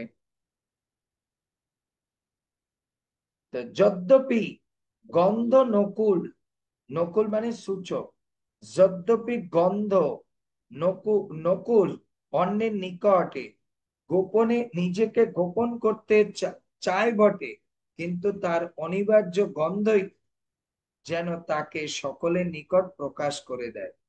ইন্দুরের একটা গন্ধ আছে, ওই যে মল ত্যাগ করে গন্ধ আছে। বলছে ইন্দুর সবসময় ঝোপে যারে চুপ করে পলাই যায়, সবাই মনে করতে, ইন্দুর মনে করে আমাকে মনে হয় কেউ দেখে, কিন্তু ওর যে গন্ধ ওই মলে, ওটা পেয়েই মানুষ বুঝতে পারে ঘরের মধ্যে ইঁদুর ঢুকেছে। এর জন্য বলছে তোর মতো যদি কেউ স্পাই থাকে কৃষ্ণের, তাহলে সে অতি সহজেই ধরা খেয়ে যাবে যে সে গোপনে প্রেম করছে। তেমনি তোর আর তোর প্রভুর নির্বুদ্ধিতার দোষে তোর প্রভুর চরিত্র যাদব সবাই প্রকাশ হলো বটে। তাই তুই ভালো করে ট্রেনিং নে। দশ চিত্র, দশবিধ চিত্র জল্পের মধ্যে একটি হচ্ছে প্রজল্প নামক প্রথম চিত্র জল্পের অঙ্গ। তাই ঈর্ষা, অনু তাই ঈর্ষা, অনুসূয়া, গর্ব এই সঞ্চরণীয় ভাবগুলি সহিত অনাদর ভঙ্গিতে নিজ প্রিয়জনের অকৌশল উদ্গার করে তিনি প্রজল্প করেছেন। এই শ্লোকে রাধারানী 6টা ভাব প্রকাশ করেছে প্রজল্পের মধ্যে। কি কি 6টা ভাব আমি প্রথমে বলেছি শ্লোকে। প্রজল্প বলতে কি বোঝায়? 6টা ভাব যেখানে আছে দেখুন, তাৎপর্য আছে। প্রজল্প হচ্ছে অশ্রদ্ধার অভিব্যক্তি সহ কথা বলা, অশ্রদ্ধার অভিব্যক্তি নিয়ে কথা বলা। রাধারানী এখানে অশ্রদ্ধার অভিব্যক্তি নিয়ে কথা বলছে কোন জায়গায়? কোনটা অশ্রদ্ধার ভাব নিয়ে কথা বলছে সেটা আছে কোন এই শ্লোকের মধ্যে দেখুন, বহু বহতু থেকে প্রসাদ, এই যে বলছে না এখানে, বহতু থেকে, বহতু থেকে প্রসাদ, এই লাইনের অর্থ কি? বহুত মধুপতি নিনাম প্রসাদম, তাকে নিয়ে দাও মধু বংশের অধীশ্বর তার রমণীগণের প্রতি। তার মানে তুমি যাও যাও যাও, যাই গিয়ে এগুলো কৃষ্ণকে তুমি এই কথা শোনাও, আমাদের দরকার নেই। তো এটা হচ্ছে তাচ্ছিল্য ভাব প্রকাশ করেছে, বুঝতে পেরেছেন? এক নাম্বার অশ্রদ্ধার ভাব প্রকাশ করেছে। কারো প্রেমিক অতি সরলতাকে কলঙ্কিত করে, এই সরলতা নিয়ে কি করে? অশ্রদ্ধার সঙ্গে কথা বলে তাকে কি করে? তার সরলতাকে এটাকে কলঙ্কিত করে। এরপর হচ্ছে অসুয়া। রাধারানী এই শ্লোকের মধ্যে মধুপের সঙ্গে যে কথা বলছে, সেখানে তিনি অশ্রদ্ধাকে মানে অসুয়াকে প্রকাশ করছে। অসুয়া কোন শব্দে প্রকাশ পেয়েছে? কীত বন্ধ। কিতব বন্ধ মানে কপটি বন্ধ। কিতাব হচ্ছে সংস্কৃত শব্দ, এর বাংলা হচ্ছে কপটি। কপটি বন্ধু, এটা হচ্ছে অসুয়া, মানে হিংসায় রাধারানী ওই ইয়েকে মানে সেই মধুককে কি বলছে? কিত বন্ধক। এরপরে শ্লোকে আছে ঈর্ষা। রাধারানী এই শ্লোকের মধ্যে ঈর্ষা প্রকাশ করেছে। ঈর্ষা কোন শব্দে প্রকাশ করেছে? ঈর্ষা প্রকাশ করেছে স্বপত্না থেকে ন পর্যন্ত। শ্লোকে দেখুন, স্বপত্না, স্বপত্না থেকে ন পর্যন্ত, মানে স্বপত্না কুচু বিলু লিলিত মালা কুমকুম শ্বশ্রুষু ভিন, এটা থেকে তিনি কি, এটা থেকে এই ঈর্ষা প্রকাশ করছে যে তুমি ওই গোপীদের গালের কুমকুম তার মালায় লেগেছে, আর সেইটা তুমি লাগিয়ে নিয়ে আসছো, লাগিয়ে নিয়ে আসছো। এর জন্য আমরা চাই না তুমি আমাদের চরণ স্পর্শ করো। এ থেকে ঈর্ষা। ঈর্ষা বলে বলে না না না না, আমি আপনারটা খাবো না, আপনারটা ধরবো না, ওরা তো অন্যরা নিয়ে এসে, ওদেরটা কি দরকার, তাই না? তোমার তো এখন অনেক প্রেমিক আছে, তাদের কাছে যাও, তাই না? এগুলো হচ্ছে ঈর্ষার জন্য বল, এখানে ঈর্ষা প্রকাশ পেয়েছে। এরপর হচ্ছে অহংভাব প্রকাশ পেয়েছে এই শ্লোকের মধ্যে। কোথায় অহংভাব প্রকাশ পেয়েছে? মা স্পৃশাঙ্ঘ্রি বাক্যাংশটি অহংভাব প্রকাশ করেছে। এর এখানে বলছেন মাম স্পৃশাঙ্ঘ্রি, তার মানে মাম স্পৃশাঙ্ঘ্রি, স্পর্শ করো না, স্পর্শ করো না, কারণ আমরা অতি পবিত্র, এখানে অহংভাব। রাধারানী বুঝিয়েছে সে খুব পবিত্র। ওই এরা মথুরাবাসী গোপীরা অপবিত্র, কারণ তারা কৃষ্ণকে ধরেছে, এর জন্য তারা অপবিত্র। এর জন্য তুমি তাকদেরকে ধরে এসেছো, এর জন্য। মধুক জিজ্ঞেস করছে তুমিও তো অপবিত্র, কারণ তুমিও তো কৃষ্ণকে ধরছো। বলছে আমরা অপবিত্র না, কারণ কৃষ্ণ তো আমার। কৃষ্ণ তো আমার, বরঞ্চ তারা অপবিত্র, আমার কৃষ্ণকে তারা ধরেছে। বুঝতে পেরেছেন? মধুক জিজ্ঞেস করছে তো তুমিও তো অপবিত্র, তুমিও তো কৃষ্ণকে এভাবে আলিঙ্গন করেছো। বলছে না, আমার অপবিত্র না, কারণ কৃষ্ণ আমার। আমার জন্মই হয়েছে কৃষ্ণের জন্য, এর জন্য আমি নিজেকে অপবিত্র মনে করি না। বুঝতে পারছি। সো একই সঙ্গে এই পাঁচটা ভাব প্রজল্পে, এই পাঁচটা ভাব রাধারানী এই শ্লোকে তিনি কি করেছেন, মানে এই গীতের মধ্যে তিনি প্রকাশ করেছেন। এইভাবে তিনি প্রথম ভ্রমর গীতের প্রথম শব্দে তিনি মধুকে মানে তিরস্কার করেছে, অহংভাব দেখিয়েছে, ঈর্ষা দেখিয়েছে, তার প্রতি অশ্রদ্ধা দেখিয়েছে, হিংসা দেখিয়েছে। বুঝতে পেরেছে? এগুলো তিনি দেখিয়েছে এই গীতের মধ্যে। কিন্তু এই সবগুলোর মূল কারণ কি? এই মান কেন তিনি দেখিয়েছেন এগুলো? কারণ এগুলো থাকলে কৃষ্ণ তার প্রতি প্রসন্ন হয়। এর জন্য রাধারানী কৃষ্ণের প্রতি মান লীলা করেছে।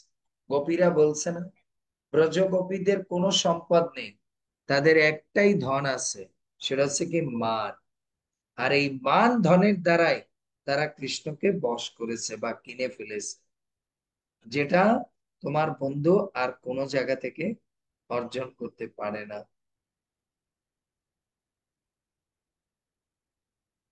ক্লিয়ার?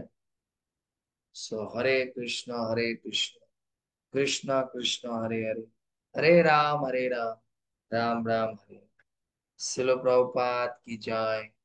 ভ্রমর গীত কি জয়। শ্রবণকারী ভক্তবৃন্দ কি জয়। গৌর প্রভাত। বোঝা গেল ভ্রমর গীতের ভাব, রাধারানীর ভাব, কিভাবে কটাক্ষ করেছেন মধুকে। এ বলতে বলতে লাস্টে কিন্তু সব হৃদয়ের জ্বালা যন্ত্রণা শেষ হয়ে লাস্টে ক্ষমা চাইবে। লাস্টে সুন্দর সুন্দর কৃষ্ণের প্রেমের কথা বলে। প্রথমে রাগ, তারপর হচ্ছে বিরাগ। প্রথমে রাগ, তারপর হচ্ছে ক্ষমা, তাকে কনভিন্স করানো, এগুলো করবে সে লাস্ট। কারো কোনো প্রশ্ন? শ্রীকৃষ্ণবাবু 4 নাম্বারটা কি বললেন? 4 নাম্বার। 4 নাম্বার কি বলছি? অহম্ভাব। পাঁচটা ঈর্ষা। বলতেছি, আমরা বলছি, আপনারা দুটো বলুন। এক- 4টা ভাব তো বলছি, 5টা ভাব ওখানে তো শ্লোকে অনুবাদেও লেখা আছে। একটা হচ্ছে অশ্রদ্ধা, দ্বিতীয়টা হচ্ছে অসূয়া, তারপর হচ্ছে ঈর্ষা, তারপর হচ্ছে অহংভাব।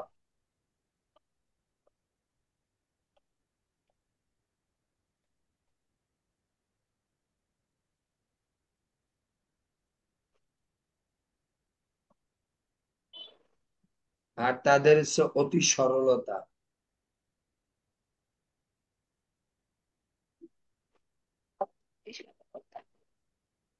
ক্লিয়ার? কারো কোনো প্রশ্ন?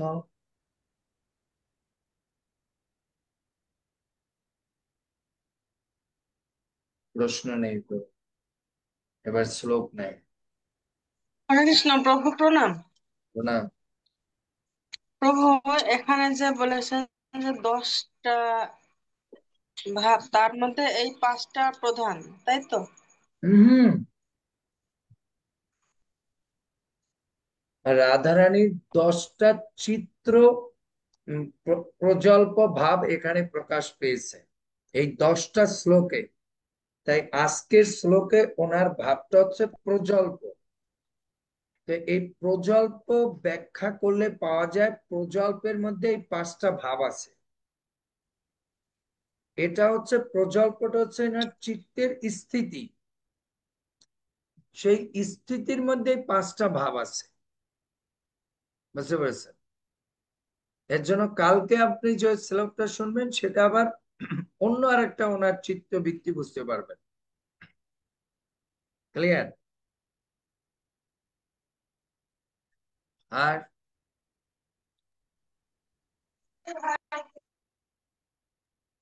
হরে কৃষ্ণ প্রভু, প্রণাম প্রভু। তাহলে 10টি শ্লোকে 10টি ভাব নাকি প্রভু? 10টা ভাব। এর জন্য আপনি লিখে রাখুন, আমি এক এক দিন এক একটা ভাব বুঝাবো। এই যে আজকে প্রজল্প পেলেন, কালকে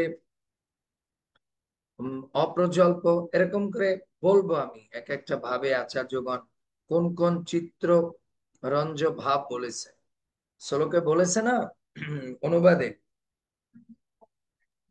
যে হরে ছিল কৃষ্ণ প্রভু। বিশ্বনাথ চক্রবর্তী ঠাকুর এই শ্লোকটি ও পরবর্তী 9টি শ্লোকে প্রেয়সীর কথিত 10 রকমের আবেগ প্রবণ কথার উদাহরণ প্রদান করেছে। বুঝতে পেরেছে?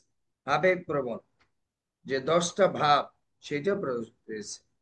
এই শ্লোকটি প্রজল্পের গুণাবলী বর্ণনা করেছে, এটা একটা রাধারানীর ভাব। এরকম আরো 9টা ভাব আমরা সামনে শুনবো। হরে বুঝতে কৃষ্ণ প্রভু, প্রণাম জল প্রভু। নীলমণিতে এরকম সুন্দর ভাবের এক একটা কথা বলা আছে, যেটা আমরা একটু চৈতন্য চরিতামৃতে টাচ পাই। যেরকম যখন রামানন্দ রায় রাধা প্রেম কিরকম এটা যখন বুঝাচ্ছিল, সেখানে ভাব, অনুভাব, উদ্বেগ, উন্মাদনা এগুলোর প্রকাশ করছিল না?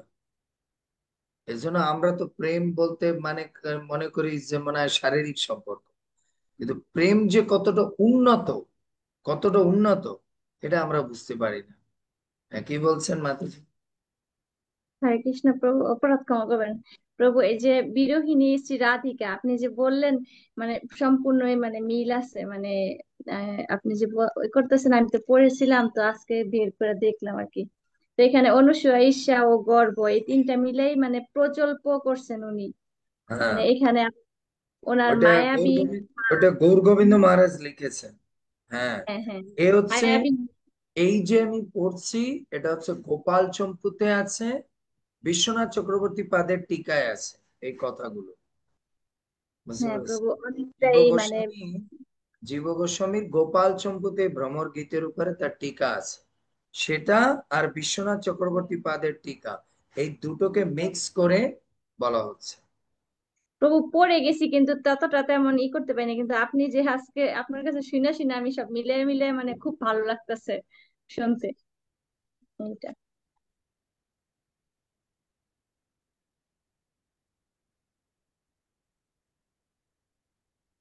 যে আগ্নেয়গিরি অগ্নুপাতের ন্যায় মহাভাবময়ীর ভাবের উদ্গার, মানে এগুলি পড়েছিলাম। আপনি বললেন মানে অনেকটাই ভালো লাগলো। এই শব্দগুলো শুনলে আমাদের মনে হয় যে কত বড় বড় শব্দ, কিন্তু হ্যাঁ এগুলো প্রভু, যখন আমি ওই যে প্রথম দেখুন, বুঝি নাই। এই যে যেরকম ইয়ে হয়, এই যে এক বিশ্বনাথ চক্রবর্তী পাদ যে উদাহরণ দিয়েছে, যে রাধারানী যখন মান করে তখন কৃষ্ণের প্রেমের ধারা শতধারা হয়ে যায়। কিভাবে উদাহরণ দিয়েছে? বলছে নদীতে বাঁধ দিলে পরে বেগ আরো স্রোতস্বিনী হয়ে ওঠে, ফুলে ফেপে ওঠে। আর ও যখন ফুলে ফেপে ওঠে তখন ও উপচে পড়ে বিভিন্ন ধারায় চারদিকে প্রকাশিত হতে থাকে। এর জন্য রাধারানীকে কৃষ্ণ মানের মধ্যে এর জন্য ফেলায়, তাহলে সে আরো বেশি তাকে প্রেম করতে পারে।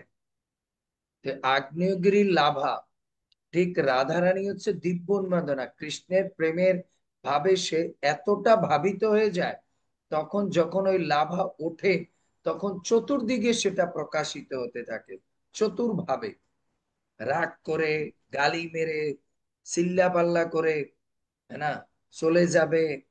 এগুলো আপনাদের মধ্যে হয় কিঞ্চিত, কিন্তু আমরা এগুলো নিয়ে গভীরতা চিন্তা করি না। এর জন্য যখন প্রেম অতি গভীর হয়ে যায় তখন আমাদের মধ্যে এগুলো হয়, গালি মারে, চিল্লা পাল্লা করে, চিৎকার দেয়, অশ্লীল ভাষা বলে, এগুলো করে। কিন্তু ভিতরে তার প্রেম আছে। এ যা কিছুই বলো, কিছুক্ষণ পরে বলে যে এত কিছু বলছে তাহলে চলে গেলে না, বলে না। এটা আমি যে আগে যেখানে থাকতাম রুমে, তার নিচে এক জলপরি থাকতো। স্বামীর সঙ্গে এত মারামারি করতো, মাঝে মধ্যে মনে হয় কি ওদের মধ্যে যে ডিভোর্স হয়ে যেত তাহলে স্বামীও শান্তি পেত, বউটা। ও মা সকালবেলায় উঠে গরম তাওয়া সেই মারছে স্বামীর উপরে, বিকাল বেলায়, বিকাল না দুপুর বেলায় আবার এক প্লেটে বসে রুটি খাচ্ছে। আমি নিরাশই মাথা যেতে বলায় বুঝায়, এই দেখেন সকালবেলায় তাওয়া মরছে, মারছে, আর এখন বসে এক প্লেটে খাচ্ছে। প্রেম দেখছে? নিরাশুর মাথায় বলে আপনি শেখেন। So, আমি যখন এই ইয়েটা পড়ছি না, তখন যদি অ্যাজ ইট ইজ এরকম, মাঝে মধ্যে আমরা মনে করতাম, আমি মানে মনে চিন্তা করতাম এরা যদি ডিভোর্স হয়ে যেতে ভালো হইতো। ডিভোর্স যদি এত মারামারি কাটাকাটি চিল্লা চিল্লি, মাঝে মধ্যে আপনারা শুনেছেন না, আমি যখন আগে ক্লাস দিয়েছি, হ্যাঁ না, প্রথম প্রথম ওই ছাদের উপর যখন ক্লাস দিতাম, ওরা যাই করুক, ওই মারামারি করছে ঘন্টা দুই করে, ভুলে যে আবার এক প্লেটে রুটি খাচ্ছে, হ্যাঁ না। তো এর হচ্ছে প্রেম। রাধারানী, রাধারানীর প্রেম হচ্ছে এরকম, এ যা বলছে শুনতে থাকবে না নে, এগুলো তো সব গরম লাভা বেরোচ্ছে, দুই চারটা শ্লোকের পরই লাভা, ঠান্ডা লাভা বেরোবে, বুঝতে পেরেছেন? এ তো সব গরম গরম বকাঝকা দিচ্ছে, এরপরই দুই একটা শ্লোক যাওয়ার পরই দেখবে না নে সব ঠান্ডা কথা বলবে।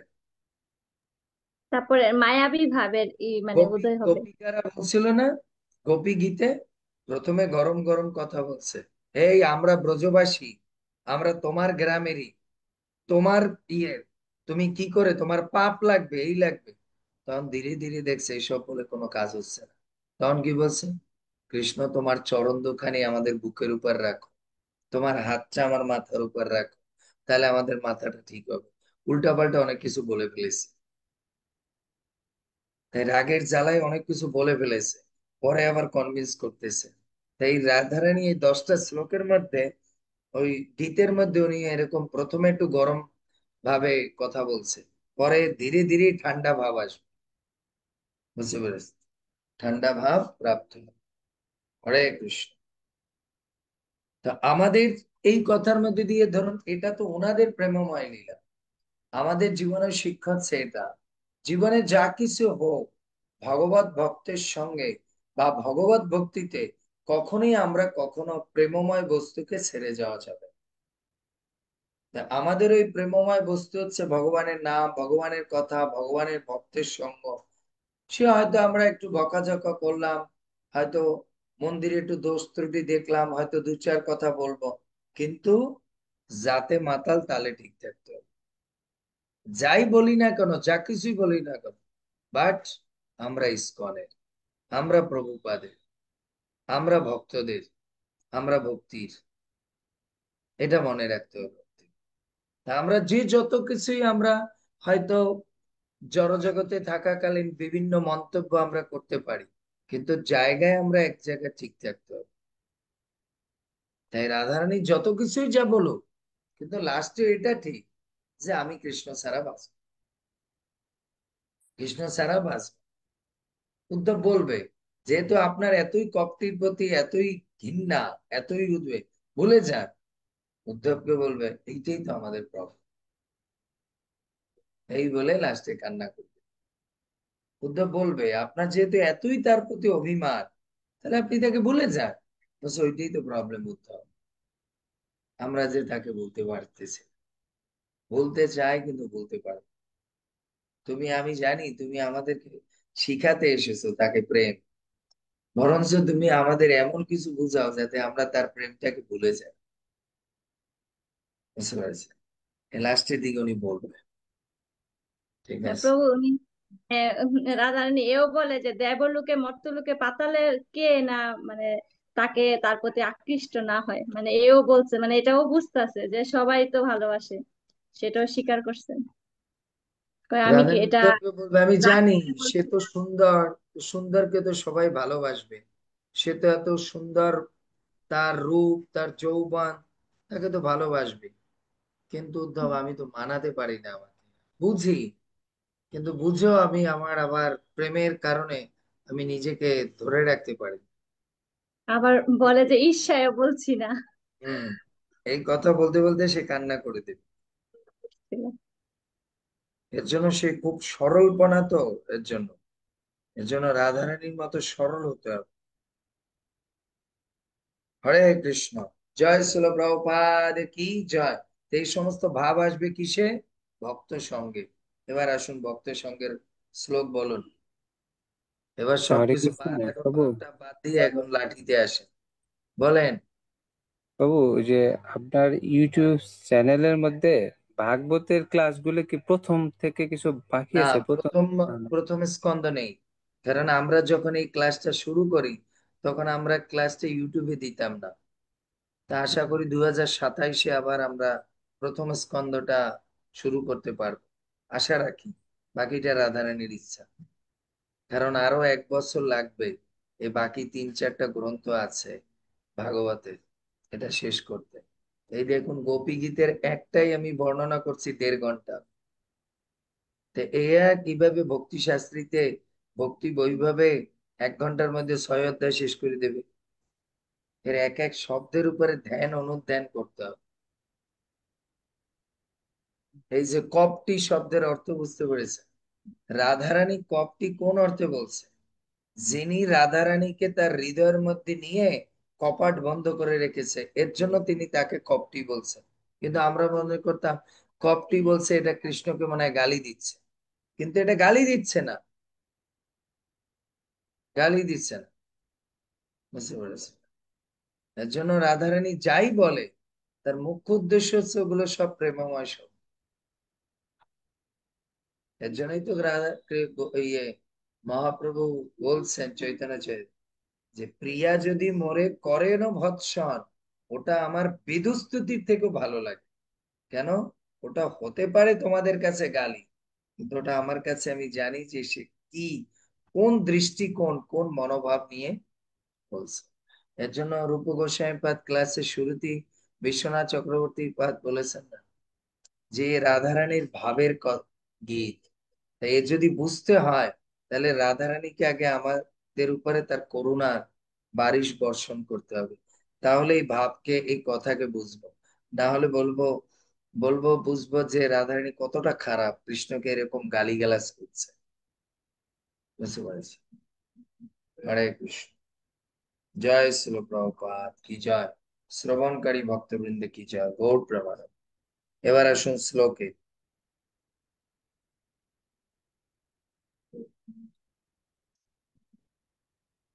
হ্যাঁ, ইয়ে বলুন, কি বলে আমাদের ওই পদ্মা বণিক মাতাজি বলুন।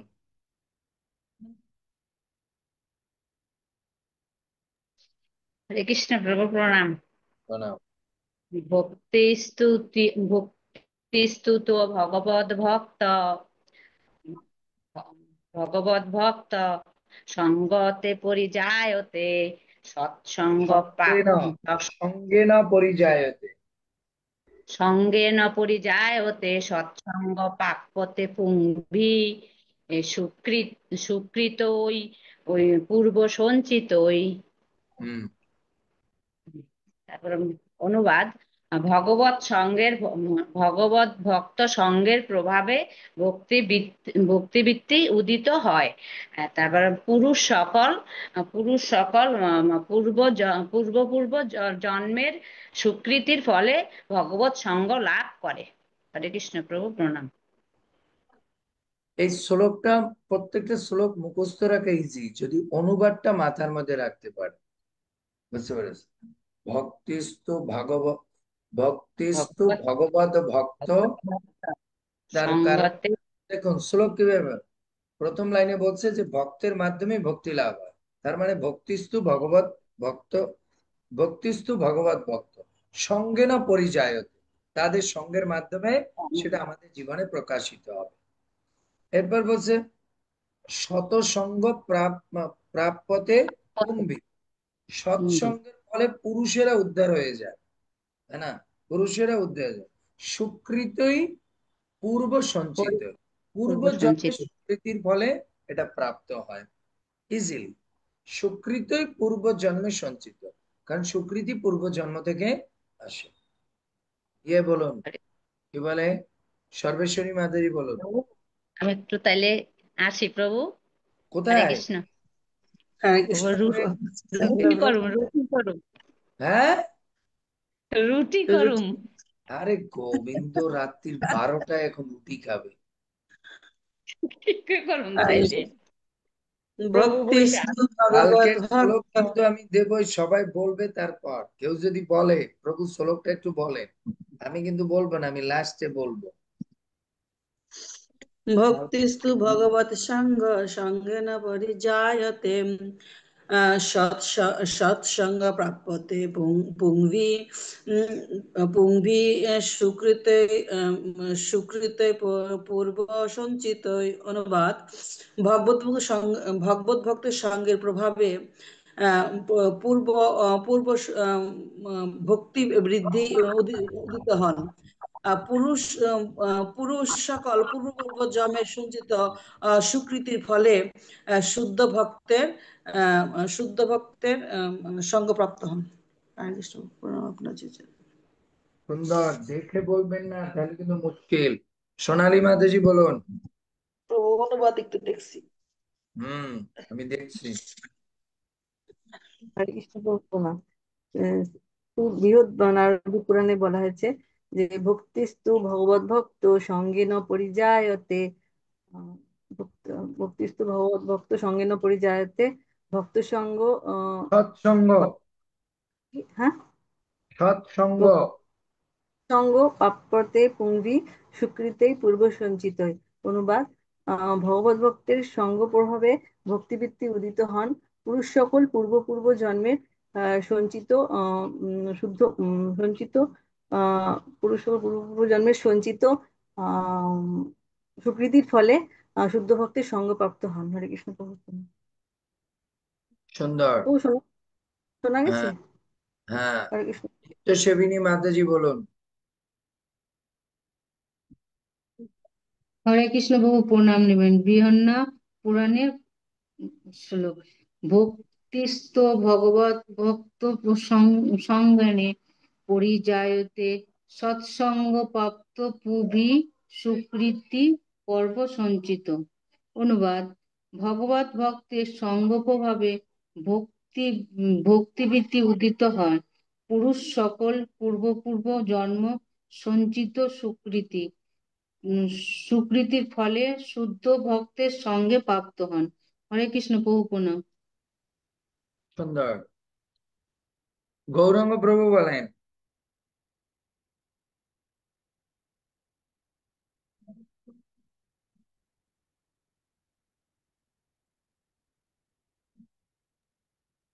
কৃষ্ণ প্রভু প্রণাম।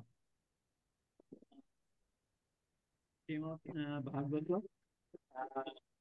পঞ্চম স্কন্ধের পঞ্চম অধ্যায়ের 1 নম্বর শ্লোক: ভক্তিস্তু ভগবত ভক্তিস্তু ভগবত ভক্ত সঙ্গেন পরিজায়তে সৎসঙ্গ সৎসঙ্গ প্রাপ্যতে পুংভি সঞ্চয় পুংভি সুকৃতি পূর্ব সঞ্চয়িতই সঞ্চয়িতই। অনুবাদ: সৎসঙ্গ সৎসঙ্গের প্রভাবে বহুত ভক্তি উদিত হয়, উদিত হয়। আর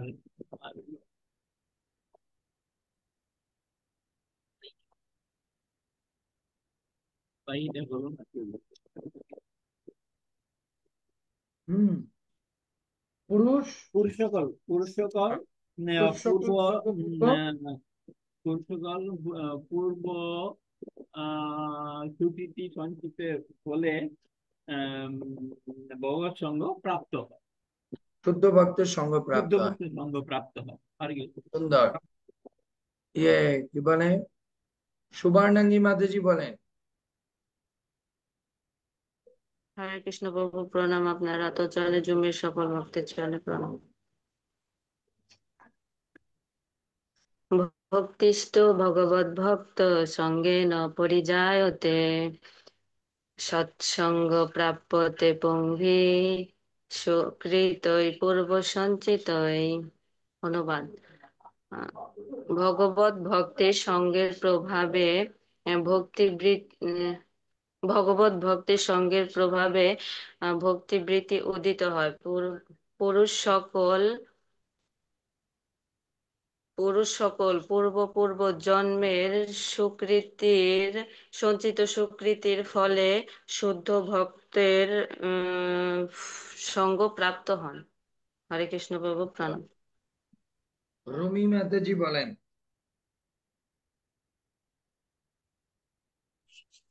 হরে কৃষ্ণ প্রভু প্রণাম। ভক্তিস্থ ভগবত ভক্ত সঙ্গেন পরিজায়তে সৎসঙ্গ প্রাপ্যতে পুংবি সুকৃতৈ পূর্ব সঞ্চিতৈ। অনুবাদ। শুদ্ধ ভক্তি শুদ্ধ ভগবত ভক্তির সঙ্গের প্রভাবে ভক্তিবৃদ্ধি উদিত হয়। পুরুষ সকল পূর্ব জন্মের সঞ্চিত সুকৃতির ফলে শুদ্ধ ভক্তের সঙ্গ প্রাপ্ত হন। সুন্দর। প্রিয়াঙ্কা মাতাজি। হরে কৃষ্ণ প্রভু প্রণাম। বৃহৎ নারদীয় পুরাণে বলা হয়েছে, ভক্তিস্তু ভগবত ভক্ত ভক্তিস্তু ভগবত ভক্ত ভক্তিস্তু ভগবত ভক্ত সঙ্গতে পরিচায়তে সৎসঙ্গ প্রাপ্যতে পুংভি সুকৃতই পূর্ব সঞ্চিতই। বাবু আবার বলছি ফার্স্ট থেকে, বলবো বাবু? বলেন। ভক্তিস্তু ভগবত ভক্ত সঙ্গেন পরিচায়তে সৎসঙ্গ প্রাপ্যতে পুংভি সুকৃতই পূর্ব সঞ্চিতই। অনুবাদ। শুদ্ধ ভক্ত সঙ্গের প্রভাবে শুদ্ধ ভক্তি প্রাপ্ত হয়। পুরুষ সকল পূর্ব জন্মের সুকৃতির ফলে শুদ্ধ ভক্তের চরণ চরণ চরণ প্রাপ্ত হয়। হরে কৃষ্ণ প্রভু প্রণাম। সুন্দর। বলুন। অচ্যুতা প্রিয়া মাতাজি বলুন। হরে কৃষ্ণ প্রভু প্রণাম। বলেন। ভক্ত সঙ্গন পরিজায়তে সৎসঙ্গ প্রাপ্যতে পুংবি সুকৃতই পূর্ব সঞ্চিতই। অনুবাদ। ভগবদ্ভক্তের সঙ্গের প্রভাবে ভক্তিবৃত্তি উদিত হয়।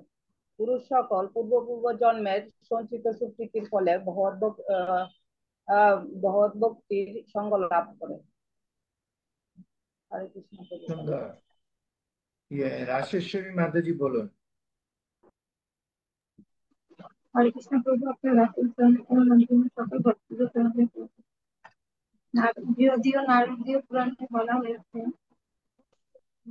ভক্তি ভগবত ভক্তি সঙ্গেন পরিজায়তে সৎসঙ্গ পুণ্যান্তে সৎসঙ্গ পুণ্যতে পুংভি সুকৃতি পূর্ব সঞ্চিত। অনুবাদ। আমাদের ভক্তি পোষক সুকৃতি ছিল, সেই সুকৃতি বলে আমরা সঙ্গ লাভ করিলাম। সেই সঙ্গ বলে এখন হরি ভক্তি লাভ করিবার আশা করিতেছি। কৃষ্ণ প্রভু, আমি না অনুবাদটা ওই যে গ্রন্থ থেকে নিচে যে লেখা ছিল ওইটা থেকে করেছিলাম। ওইটাই। এরপরে বলুন। রূপমোহিনী মাতাজি বলুন। হরে কৃষ্ণ প্রভু, আপনারা তো ওম নমো ভগবতে বাসুদেবায়। ভক্তিস্তু ভগবত ভক্ত সঙ্গে ভক্তিস্তু ভগবত ভক্ত সঙ্গেন পরিজায়তে সৎসঙ্গ প্রাপ্যতে পুংভি সুকৃতই পূর্ব সঞ্চিতই। অনুবাদ। ভগভক্তের সঙ্গের প্রভাবে ভক্তি উদিত হয়। পুরুষ সকল পূর্ব জন্মের সঞ্চিত সুকৃতির ফলে শুদ্ধ ভক্তের সঙ্গ প্রাপ্ত হন। হরে কৃষ্ণ প্রভু প্রণাম। প্রভু এখানে মানে এই শ্লোকটার মধ্যে মানে এই যে পুরুষ সকল মানে সেটা ফ্যাসিলিটিটা শুধু পুরুষের মানে উল্লেখ করা হয়েছে মানে এটা এইভাবে কেন? আমি আগে বলেছি যে এইটা হচ্ছে যে শ্লোকটা বলছে পুরুষ সকল, কারণ সেদিনই এই প্রশ্নটা করেছিল, কারণ সাধারণত মাতাজিরা শরণাগত থাকে কিন্তু প্রভুজিরা শরণাগত থাকে না। এজন্য মাতাজিরা স্বাভাবিকভাবেই ধর্ম কর্ম ভক্ত সবার প্রতি শরণাগত থাকে, কিন্তু ভক্তরা শরণাগত মানে পুরুষেরা শরণাগত থাকে না, এজন্য প্রবলেম হয়। রাজেশ্বরী মাতাজি কিসে টিপ দিয়েছে? ও, বুঝতে পেরেছেন? আচ্ছা, উনি হ্যাঁ, আলমতি মাতাজি বলুন। হরে কৃষ্ণ প্রভু প্রণাম আপনার সিরাতুল চরণ কমলে। ওম নমো ভগবতে বাসুদেবায় বৃহন্নারদীয় পুরাণ। ভক্তি তত্ত্ব ভগবত ভক্ত সঙ্গেন পরিজায়তে সৎসঙ্গ প্রাপত্যে পুম্ভে সুকৃতয় পূর্ব সঞ্চিতয়। অনুবাদ: ভগবত ভক্তের সঙ্গ প্রভাবে ভক্তিবৃত্তি উদিত হন। পুরুষ সকল পূর্ব জন্মের সঞ্চিত সুকৃতির ফলে শুদ্ধ ভক্তের সঙ্গ প্রাপ্ত হন। হরে কৃষ্ণ প্রভু প্রণাম আপনার শ্রীরাতুল চরণ কমলে। হরে কৃষ্ণ। মিত্রবৃন্দ মাতাজি বলুন।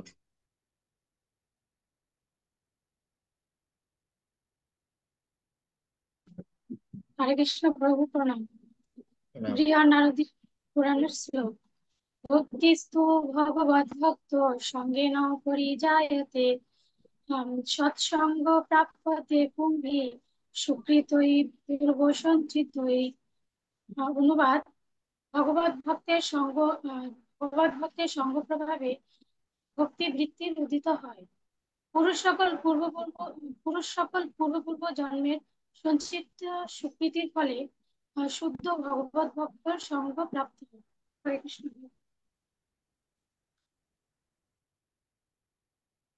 প্রভাবতী মাতাজি বলুন। কৃষ্ণ প্রভু প্রণাম।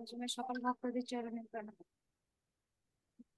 ভক্তিস্তু ভগবদ ভক্ত সঙ্গেন পরিজায়তে সৎসঙ্গ প্রাপ্যতে পুম্ভে সুকৃতই সুকৃতই সুকৃতই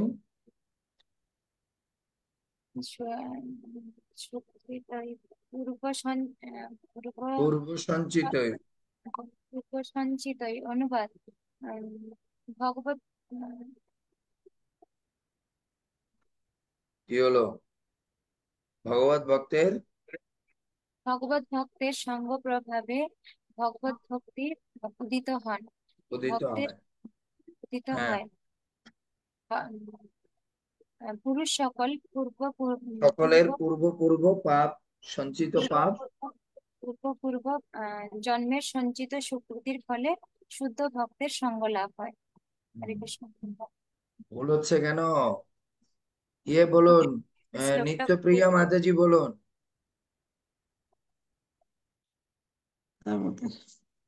হরে কৃষ্ণ প্রভু প্রণাম। জন্মের সকল ভক্তের চরণে আমার শত কোটি প্রণাম। ভক্তিস্থ ভগবদ ভক্ত সঙ্গেন পরিজায়তে সৎসঙ্গ প্রপত্তে পুম্ভে সুকৃত পূর্ব সঞ্চিতই সঞ্চিতই। অনুবাদ: ভগবত ভক্তির সঙ্গ প্রভাবে ভক্তি বৃত্তি উদিত হন। পুরুষ সকল পূর্ব জন্মের সঞ্চিত সুকৃতির ফলে শুদ্ধ ভক্তের সঙ্গ প্রাপ্ত হন। হরে কৃষ্ণ প্রভু। সুন্দর।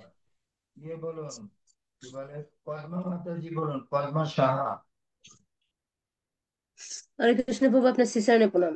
জন্মের সকল মাতাজি প্রভু শ্রীচরণে প্রণাম। বৃহৎ নারদীয় পুরাণ।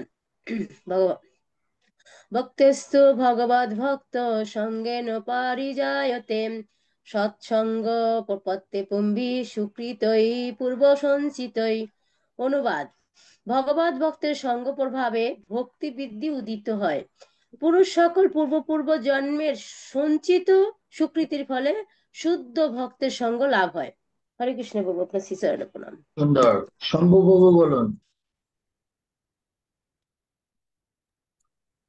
হরে কৃষ্ণ প্রভু, দণ্ডবোধ প্রণাম শ্রীচরণে এবং সজ্জনের সকল ভক্তদের চরণে আমার প্রণাম। ভক্তিস্তু ভগবৎ সঙ্গে ভক্তিস্তু ভগবৎ ভক্ত সঙ্গে ন পরিজায়তে সৎসঙ্গ প্রাপ্যতে পুম্ভি সুকৃতৈ পূর্ব সঞ্চিতৈ। ভগবত ভক্তের সঙ্গ প্রভাবে ভক্তি বৃত্তির উদিত হয়। উদিত হয় পুরুষ সকল পূর্ব পূর্ব জন্মের সুকৃতির ফলে শুদ্ধ ভগবত ভক্তের সঙ্গ লাভ হয়। হরে কৃষ্ণ। হরে কৃষ্ণ। ধন্যবাদ, প্রণাম প্রভু শ্রী চরণে। আগামীকাল সবার তো নিয়েছি না, কেউ বাকি নেই। হরে কৃষ্ণ প্রভু। ওই যে মামনি আগের এই শ্লোকটা তো বলা হয় নাই, মামনি পরীক্ষা তো আগের শ্লোকটা বলবে। কই মামনি কই? পরীক্ষা যে লাগে নতুন শ্লোকটা প্রভু শিখতে পারেনি। আসুন। একটা শ্লোক শিখতে পরীক্ষা হয়ে গেছে, ওরে মামনি।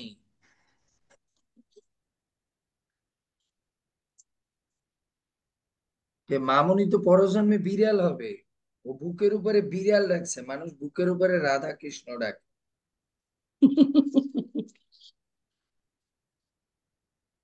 বলেন মামনি।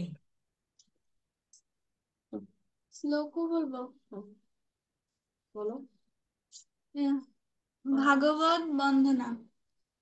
পাদ যদিও প্রথম দ্বিতীয় তৃতীয় তুর্য কথিত যদুরু নাভিস্তথা পঞ্চমৈব ষষ্ঠ ভুজান্তরম দ্বিজগুলম তথাनु কণ্ঠস্থরাজন্নবমো কণ্ঠস্থরাজন্নবমো যদিও মুখারবিন্দম দশমা প্রফুল্লম একাদশ यस्य ললাটপট্টম শিরঃ পিতু দ্বাদশ এব ভাতি তমাদিদেবং করুণানিধানম তমালবর্ণম সুহিতাবতারম অপার সংসার সমুদ্র সেতু বজামহে ভাগবত স্বরূপম। অনুবাদ। চোখ নিচে যাচ্ছে। অনুবাদ। প্রথম ও দ্বিতীয় স্কন্দ ভগবানের চরণ, তৃতীয় ও চতুর্থ স্কন্দ ভগবানের উরু,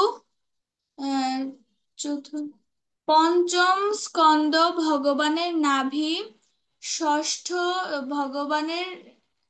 ভগবানের বক্ষস্থল,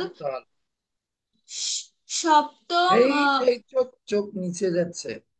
সপ্তম ও অষ্টম ভগবানের বাহু, দুই বাহু, নবম স্কন্দ কণ্ঠ, দশম স্কন্দ ভগবানের মুখরাবৃন্দ, একাদশ স্কন্দ ভগবানের ললাট, দ্বাদশ স্কন্দ ভগবানের শির, মস্তক।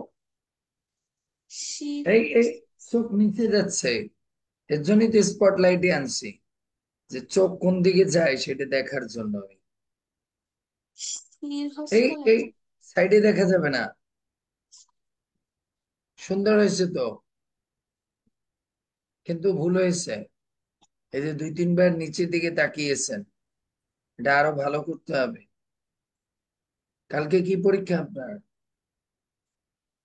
সায়েন্স পরীক্ষা। কি সায়েন্স? হ্যাঁ, বিজ্ঞান। আচ্ছা, সুন্দর, ভালো করে পড়েন তাহলে। 6-এ পড়েন না আপনি? হ্যাঁ। আচ্ছা, সুন্দর, পড়েন এবার ভালো করে, অনেক সুন্দর হয়েছে।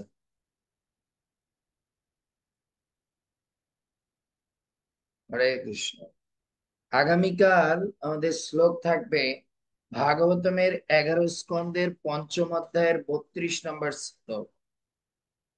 কৃষ্ণ বর্ণম তিশা কৃষ্ণ সাঙ্গ পাঙ্গস্ত্র পার্ষদম যজ্ঞৈ সংকীর্তনৈ প্রায় যজন্তি হি সুমেধসা।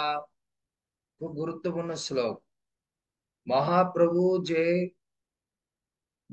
এই কলিযুগের মহা অবতার ভাগবতমের কোন শ্লোকে বলছে, তখন আপনাকে এই শ্লোকটা বলতে হবে। ভাগবতমের 11 স্কন্ধের 5ম অধ্যায়ের 32 নম্বর শ্লোক।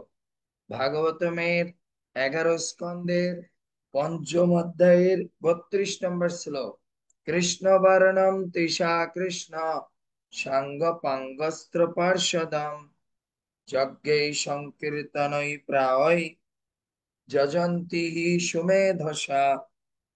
যাদের কাছে ওই যে শ্লোকাবলী আছে তাদের কাছে এই শ্লোকটা প্রথমেই পেয়ে যাবে, আর যাদের ভাগবত আছে তারা ভাগবত থেকে পাবে। হ্যাঁ কৃষ্ণ গ্রুপে দিবেন না? কেন, আপনি কোন জায়গায়? আমি আপনার সামনেই আছি। সামনে নাকি চার দেয়ালের মধ্যে ঢুকেছে? না প্রভু, এখনো ঢুকিনি। প্রসাদে তো পাইলাম না আজকে প্রভু। এটা তো শ্লোকাবলীতে, নাকি আপনি খাওয়া শুরু করেছেন এখন আবার? না প্রভু, এখনো আজকে প্রসাদ পাওয়া হবে না, রাত্রে হয়ে গেছে না আজকে।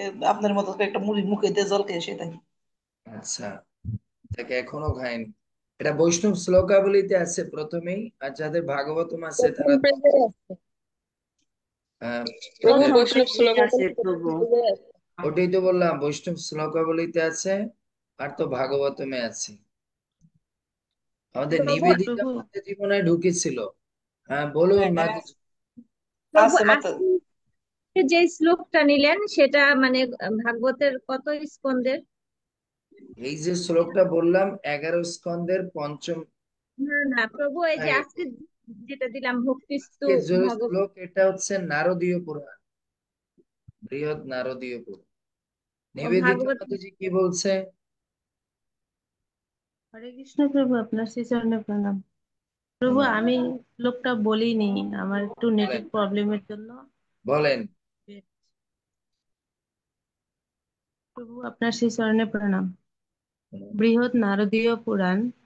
ভক্তিস্তুত ভক্তিস্তুত ভগবত ভক্ত সঙ্গেন পরিজায়তে সৎসঙ্গ প্রাপ্যতে পুম্ভি পুম্ভি সুকৃতই সুকৃতি সুকৃতি পূর্ব সঞ্চিতই। অনুবাদ: ভগবত ভক্ত সঙ্গের প্রভাবে ভগবত ভগবত ভক্তির উদয় হয়। ভগবত ভক্ত সঙ্গ প্রভাবে ভক্তিবৃত্তি উদিত হন। পুরুষ সকল পূর্ব জন্মের সঞ্চিত সুকৃতির ফলে এরকম শুদ্ধ ভক্তের সঙ্গপ্রাপ্ত হন। হরে কৃষ্ণ। হরে কৃষ্ণ প্রভু। হ্যাঁ বলুন বলুন। আচ্ছা প্রভু, ওই যে বরাহ পিরাম নট বড় বপু, এই শ্লোকটা কোথায়, কোন জায়গার? ভাগবতে 21 না 12 কত যেন? দশম 21 স্কন্ধের 21 অধ্যায়। 21 নম্বর 10ম শ্লোক। স্কন্ধের 21 অধ্যায়ের 5 নম্বর শ্লোক। 5 নম্বর। আচ্ছা, হরে ঠিক কৃষ্ণ। আছে। হরে কৃষ্ণ। জয় শ্রীল প্রভুপাদ।